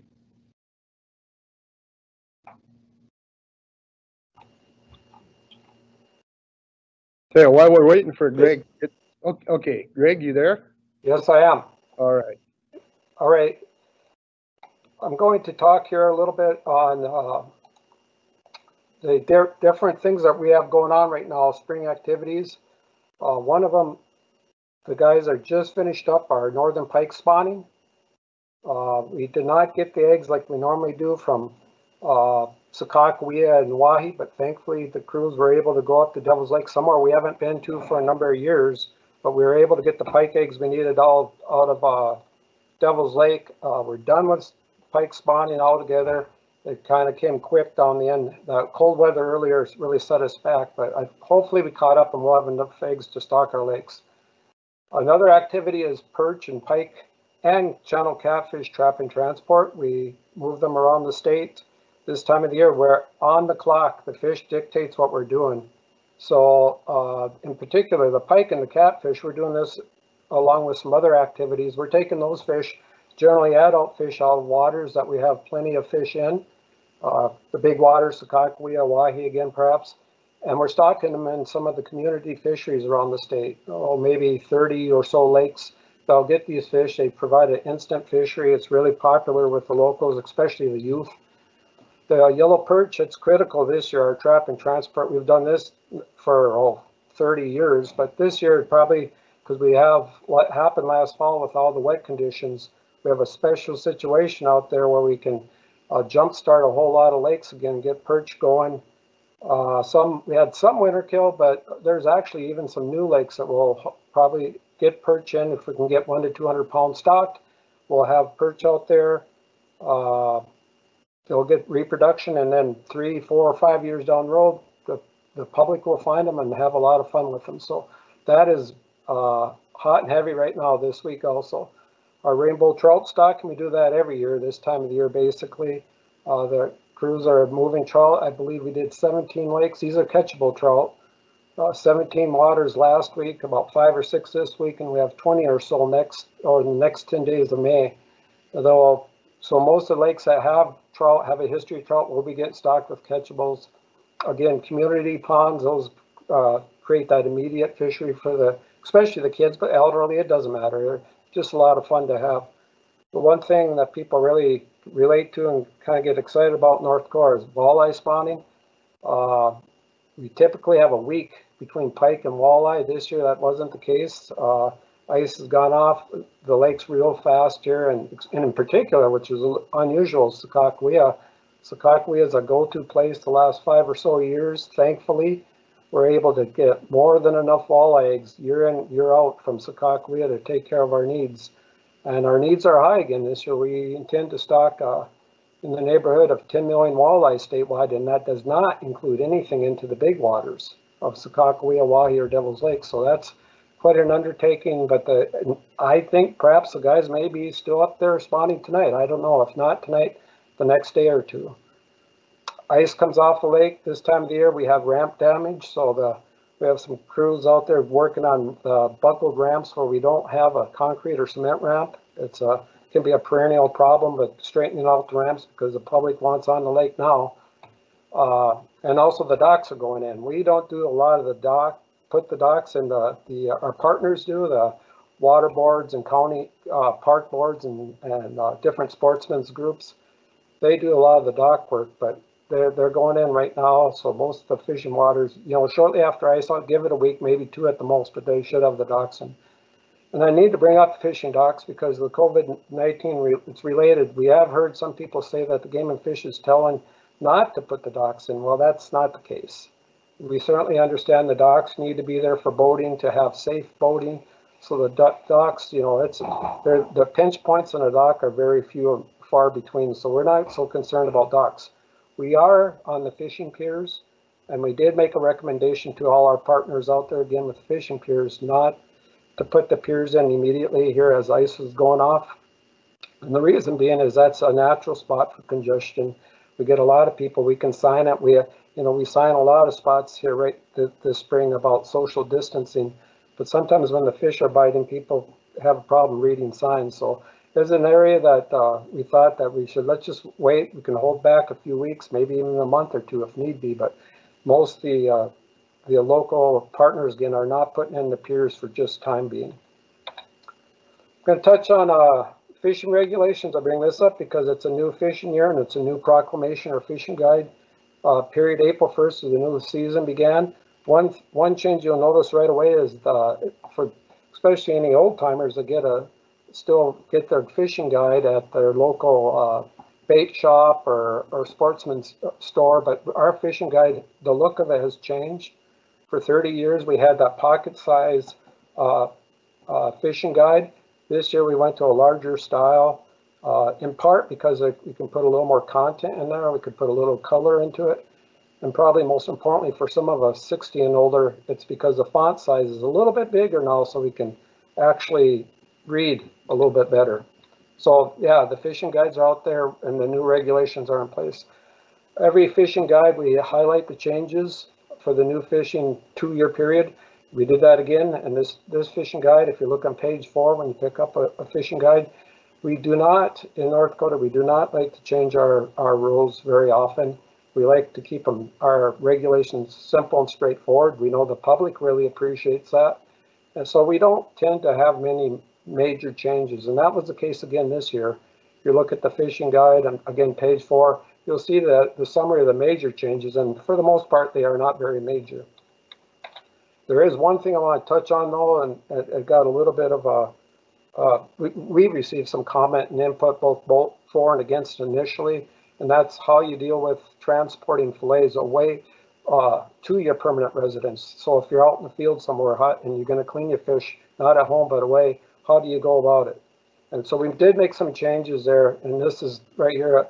on the screen are the summary of the changes, but basically each individual portion of the meat from a fish is considered a fillet. We did exempt, for the walleye fishermen out there, we did exempt the fish cheeks and what they call the wings or pectoral girdles. They are not considered a fillet. 2 fillets are counted as 1 fish, and the packaging of fish must be done in a manner so that the fillets can be readily separated and counted. I got to reiterate the point that nothing changes for the majority or even vast majority of people.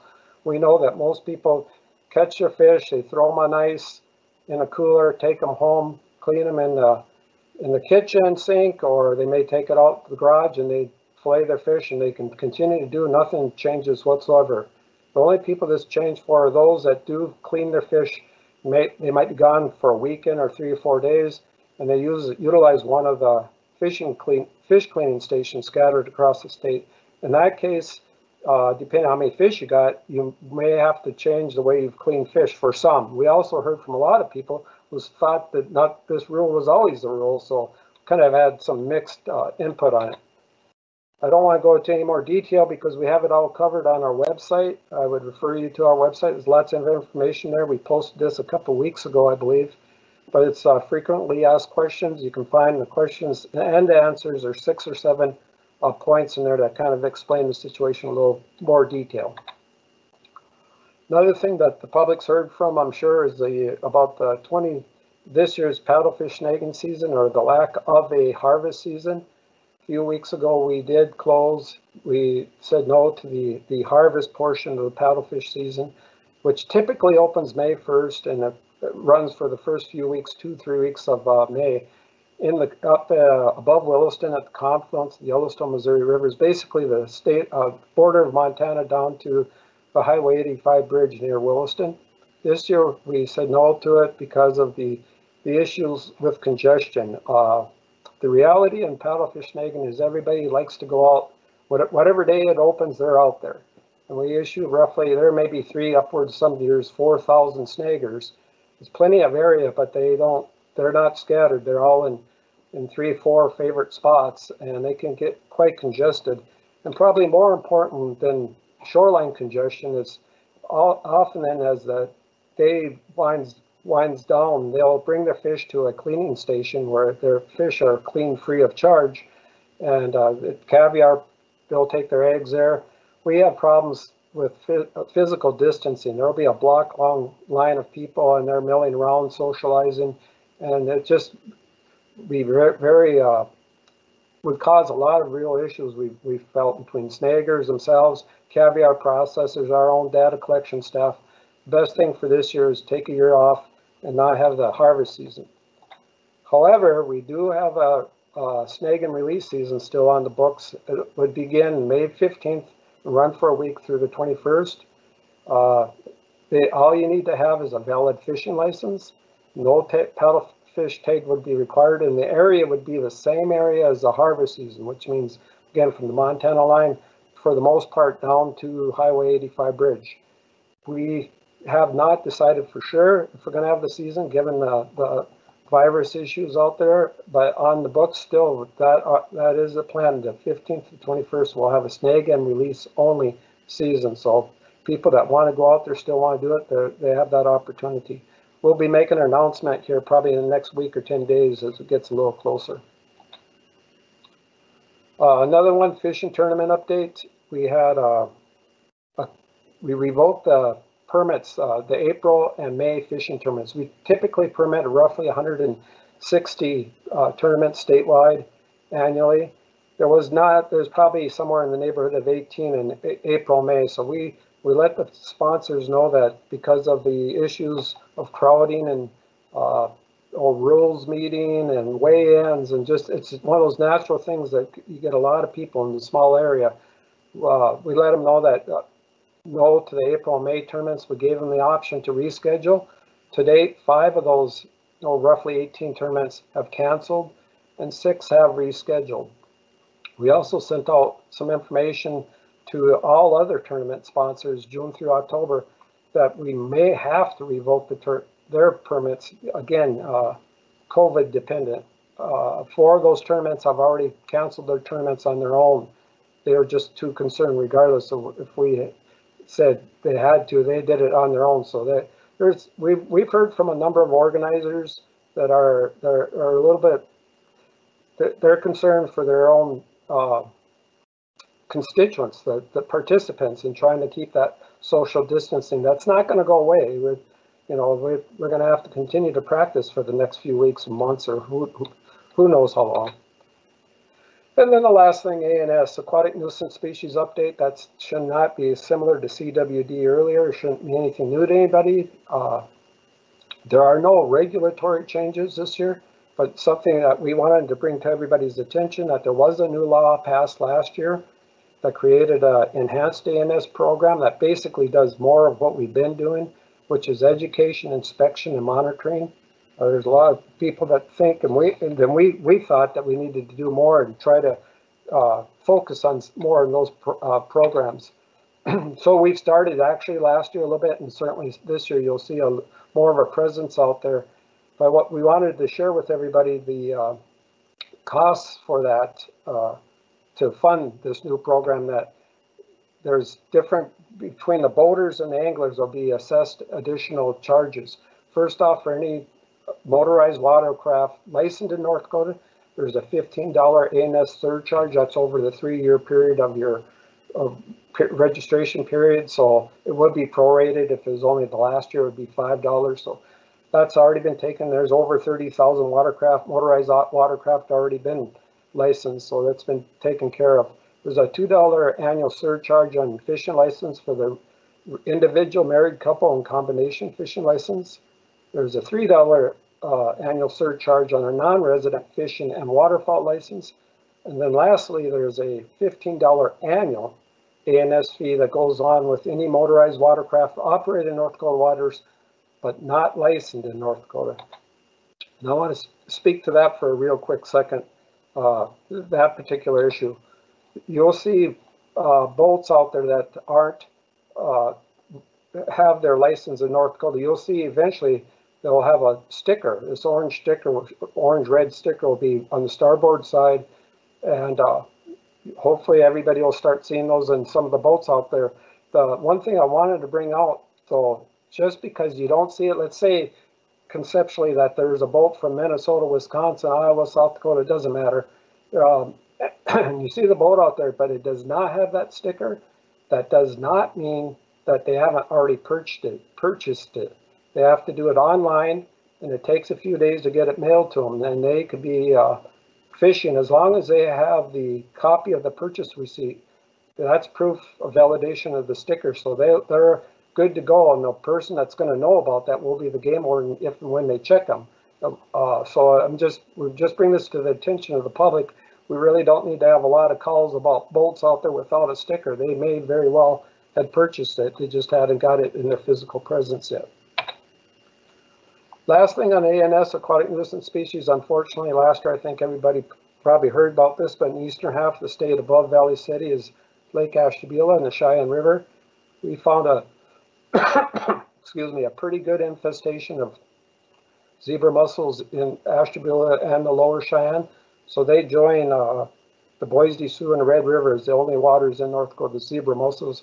It's everybody's, I think it's everybody's desire to try to keep it that way. So that's part of this new ANS program we're going to be pushing forward here on. And the very last thing I want to share with the public is, you know, there's a lot of questions that people come up, and we get email and phone calls and drop-ins, and it's all great. It's all, keep doing it. But some of the answers can be found online, and there's a lot more on the department's website than maybe some people realize. But there's I just circled 5 different places you can find frequently asked questions and the answers to stuff that's pretty commonplace that people might be talking about in the boat. You know, just questions that they can find a quick answer to without having to call in or email us. So I urge everybody to get a little more familiar with that. And if you have any other questions that come up, please ask. That's what we're all about. And I guess with that, I will take any questions you may have. Yeah, Greg, there are a few questions that came in. Why is there a $5 per boat per year fee for ANS when there's only one lake with confirmed ANS? Well, that's first off, there's probably 15 or so water bodies with ANS. It's not just zebra mussels. We have 4 water bodies with zebra mussels. We have bighead carp, silver carp. We have curly leaf palmweed, Eurasian water milfoil. So it's that list is probably 15 to 20 water bodies, and that's what we want to keep it, you know, that low. So this helps us educate the anglers. Compliance is everything here. The rules are pretty straightforward. If everybody compliant, I think we can keep that list of lakes with ANS right short. And following up the ANS revenue, how much annual revenue is generated and how will it be spent?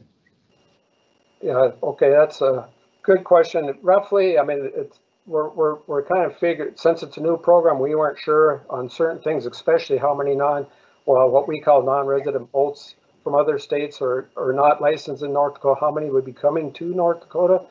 But we're guesstimating somewhere maybe about $750,000 a year, $1.5 million a biennium. And it's being spent on that stuff. Again, education, we'll be doing a lot more in educating, a lot more in inspection. We'll have 4 crews scattered across the state, parts of the state that we have not had very good coverage in the past. We will this year. We're going to have much more monitoring so we can stay ahead of these lakes and make sure we don't get ourselves into any binding issues. And then there's also more of an enforcement presence. We're able to hire an ANS biologist and an additional warden. Part of his or her duties are, along with other wardens, they can spend more time on ANS issues. Another question, Greg. If I cut the head and tail off my walleye and then cut down both sides of the backbone and leave the fillets connected to the belly meat, with your new regulations, I should be able to count that as half of a fillet since it will only be one piece of meat? Well, I'm trying to picture this one. That sounds like somebody working hard here. So you'd have, one piece of, one fish, one fillet. So that's great. I mean, if you want to go through the trouble, you certainly can do that, but there's not only the issue of dealing with transporting your fillets, but there's also daily and possession limits. So I would not say you get one piece of meat, 5 fillets. You can have more if you're talking walleye daily. Your daily limit's 5. I'm not a game warden, but I want to push my luck on that one. Another question that came in, Greg. What results have you seen from the bluegill daily limit regulation change? Yeah, that's a really good question. We dropped the limit here I believe it's just 2 years ago, and it's probably too early to tell. Our better bluegill lakes are in Metagosia in the northern tier, and then in the western part of the state. Some of the lakes, unfortunately, before last, we had a lot of winter kill, set us back. It's probably a little bit too early to tell, but there's some hope that we can get a little better quality bluegill in these lakes. And I must say, when we put that regulation in place, we really had virtually zero negative feedback from the public. Greg, here's a 2-part question for you. Is there any plan to have ANS watercraft cleaning stations? And secondly, could we adopt more strict policies for non-residents coming into the state needing inspection? Well, the first part is the cleaning stations. That's been in the talking stages now for a number of years. Currently, we do not have one. We're talking about setting a couple up here in the next year or 2. We're still debating whether a permanent or a portable cleaning stations will be the best, but certainly with this new source of money, that's definitely on the table, something that we'll be looking at seriously, especially in the higher use lakes where we get a lot of people coming to the lakes to fish or boat. The other issue that you mentioned, though, is about out-of-state people coming in and having a policy. I would take a policy change. Could we do something? Theoretically, yes. But I guess I always bring this one up to the public when that question comes up. We know a lot of the boats that are in the western tier counties with the Red River, Fargo and Grand Forks in particular, have cottages, cabins on the Minnesota side, and they go back and forth all the time too. So a lot of people like to point the finger at a non-resident, but it's also it's all boaters. There's a given amount of threat there that hopefully this new ANS more inspections, more enforcement, all that will help, you know, and compliance with the public will help stay in this situation. Two more questions, Greg. Have you discussed any requirements that you will require if you allow June through October tournaments to go forward, or will it be up to the tournament directors to implement their own safety measures? Well, yeah, we're likely going to make, regardless, likely make some strong recommendations. In the end, that's going to be up to the sponsor I mean, if we say go ahead, I think it'd be in everybody's best benefit to incorporate some of the stuff. And the issues, they're just common sense things, like a rules meeting. If you get a couple hundred people in a small building, that just doesn't work, you know, given the conditions right now. Sometimes the weigh-ins, some of these weigh-ins can be shoulder to shoulder people, get a lot of non-fishing public at that. Those things are certainly things they're going to have to work around. And one of the issues we got with tournaments in general is as you go into the summer, some of these guys, to get away from those problems, like the weigh-ins, they want to have a catch and release tournament. Well, that's an issue too, because we have lots of mortality as you get into the summer months. So we do not allow catch and release tournaments during the heat of the summer. So that some of that's going to have to be sorted through yet, but there will certainly be strong recommendations at the very least. Greg, and the last question, where do non-residents get the ANS stickers? Again, that's online. It's just log into the website. There's, you know, it sounds like I'm making pitching the Game and Fish website, but there's a lot of information. You just order them right online, and they should be delivered in a few days to you. So that's the place. You cannot buy them at, that's a good question though. You cannot buy them at a bait vendor or sportsman's warehouse or something of that nature. So. Okay, well, thank you, Greg. Great information there. Like I said, just before I introduce Greg, now we're going to get to some other questions that came in a little bit after the presentation. So, Greg, if you could give us a little time to do the switcheroo here, could you ask the questions? Yes, there were two questions that came in on electronic posting. The first one was, what percent of the landowners in those counties are you targeting or hoping participate? Well, those three counties, again, that's Slope, Ramsey, and Richland County, as many people as want their land posted. I guess that's what we target right now. And the next question with that was, will there be an app for Android and iOS users? Well, since I can't answer that question, I can barely turn on my phone. I'm going to turn that over to Brian. Yes, the answer to that is there are several different applications out there. There's an ArcGIS Explorer application that works on both Android and iOS. The vendor products out there for Onyx, those certainly work on both those. That app works on both Android and iOS. We do have some just browser-based applications too that do not require you to go download an app. So those are also available. I guess I'll ask the question, Brian, since I already know this answer. It is going to be available to use on a cell phone, though, correct? Yes, Terry, that's correct. You can use it on a cell phone, and even there's some of these maps could be pulled down to a GPS unit for those that do not want to take that those devices out in the field and not require cell service. Okay, thanks, Brian. Next Thanks, question. Terry. We have a hunter education question that came in. Could a student who took the hunter education class in February but failed take it again online? So a situation like that, if the student was 12 years old, for this contingency, again, we're asking that 12-year-olders, not younger than that, absolutely. Okay, and then Greg, I think you will be able to answer this next question that came into it. It has to do with boater safety. My son completed his online North Dakota Safe Boating course on boaterexam.com on March 24th. Given the current environment, having the offices closed, will he get his North Dakota certification card within the 60-day temporary period? He should have had that already. That's on us. So it may just be, a lot of little chaos going on in our office right now. But we have staff standing by the phone, so please call in and we'll get you squared away. That's for us to get squared away. So thank you. And then one more question that came in has to do with block management.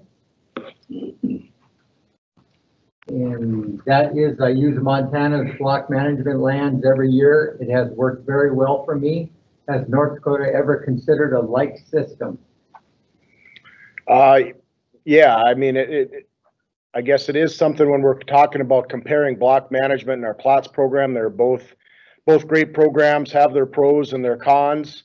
When the department first initiated our private lands programs, there were discussions with the public and discussions with landowners, and I think it was just based on the diversity of species we have in North Dakota.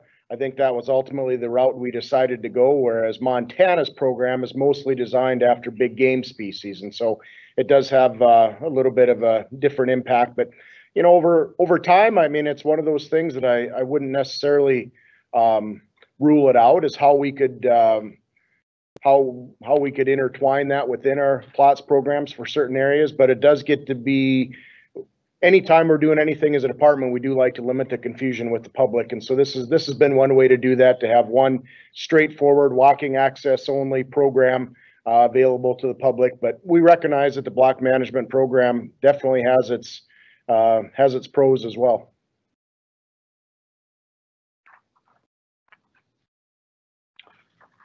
Okay, we had one other question that came in through our info account emailed earlier, and if you just bear with me, I'm going to read that in part.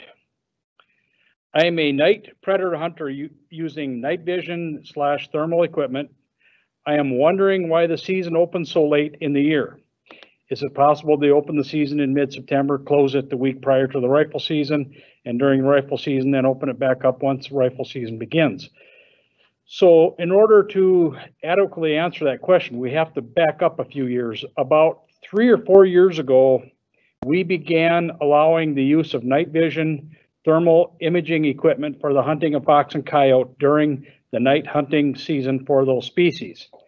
That went fairly well, but after the end of that year, it was discovered, or at least it was pointed out to us, that a lot of that night vision thermal imaging equipment also had the capability of using infrared or infrared illuminators. And because there was a statute on the state laws that eliminated or prohibited the use of artificial light, and infrared is considered an artificial light, they could not use that capability on those scopes. And so let's fast forward a couple of years. Last year, during the legislative session, there was a bill introduced that would have allowed the use of infrared along with night vision and thermal imaging, again, for the purpose of hunting fox and coyote at night during the open night hunting season for those species. So we were, when the bill came up, we were very consistent in our testimony, and we said that we would not oppose that bill if it didn't do two things. Number one, that it didn't open before the regular deer gun season closed. And number two, that it didn't go so far as to allow the use of spotlights for the same purpose. And the reason that we didn't want that to close before the regular deer gun season was closed was because of a concern that people would use that for the poaching of big game. And in visiting with our enforcement staff, that activity, that illegal activity, poaching activity, kicks in or starts to ramp up about a week or two before the regular deer gun season opens. And so the question again that's being posed is, would we consider opening it in mid-September? It appears at this time that the use of infrared illuminators has gone very well. We have not heard any major complaints about it. Having said that, we would like to get a few more years under our belt before we consider liberalizing that even further, and at this time we're not ready to make that concession. I should also mention that the bill sponsor himself, when he introduced the bill, made it clear that the intent of the bill at that time was not to allow it until after the deer gun season closed. And so with that, that's our answer to that question. And I think with that, Director Steinwan wants to make some comments before we start thinking about wrapping things up. I think, Greg, do we have any more questions? Yes, we do. There's one more that was for our Chief of Enforcement, Bob Timian. There's a comment first. This gentleman sent in, he appreciates the department's philosophy on trying to keep open as much as possible during COVID-19.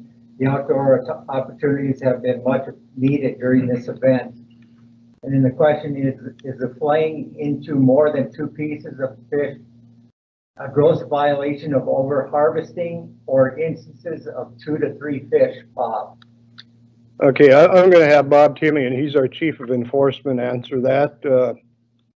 I'm not sure I totally understood the question, but Bob, hopefully you did. Greg, yes, the way I understand the question is if a person cuts the fish into more than the 2 fillets, is that a gross over limit? Is that what the question is? Did I understand it correctly? Yeah, that's how he's asking the question. That's correct. No, it would be certainly would be a violation of the new regulation of the packaging rule, but our wardens would do their best to ascertain whether or not there was a true over limit before citing somebody for over limit.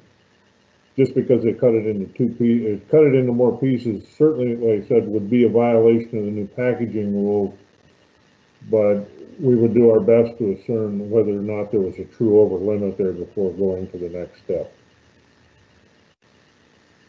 Okay, thank you, Bob. Are there any more questions that have come in, Greg? Nope, that's it. Again, thank you, everybody. I know Greg Power mentioned this a number of times during his presentation, the social or physical distancing. If you've been out any place that's pretty commonly congregated fishermen or fisherwomen or anglers around the area, you've seen some of our signs that please practice social distancing, and please do that. We don't want to shut down anything, and this is a serious situation. The governor has mentioned many, many times that this isn't going to go away anytime soon. So the best you can do is follow those physical distancing guidelines. And it's not just during fishing, it's during any activity out there. Honestly, our wardens have been watching activity pretty closely across the state. And I will say, for the most part, not constantly, not always, but for the most part, we've seen some pretty good practices of physical distancing out there. So please keep it up. And it doesn't make a difference what you do. I guess before we shut things down here, I want to say is we would certainly appreciate any comments you had. How can we make this better? This is the first time we've done this. We've done this a little over 2 hours now. A lot of presentations. We actually expected more questions out there. So if you can just give us some advice on how can we make this better. We don't know if we're going to have to do this in the fall or this is going to be consistent throughout time immemorial. But I've had some comments that they like this, that they want us to do this more often rather than have to drive 60 miles to an advisory board meeting. So if you could send it to the email on your screen, we'd certainly appreciate any input you might have. And if we have missed any of your questions, which we could have, please send them there and we'll try to answer them also. And again, I know there's at least 2 that I have personally emailed back asking for more clarification because I didn't want to get it wrong here. So with that, if there are no more questions that come in, Greg, I do have one additional thing. I will say I neglected. I'm going to make fun of this, but I forgot to mention one individual I was going to say because I wanted to make sure everything ran without a glitch here. But Alan Riley of our IT department here in the department is actually sitting here too, and he didn't have to because things have run very smoothly from an IT perspective. So thank you, Alan, much appreciated. And with that, we'll adjourn the meeting and thank you everybody for attending. Much appreciated.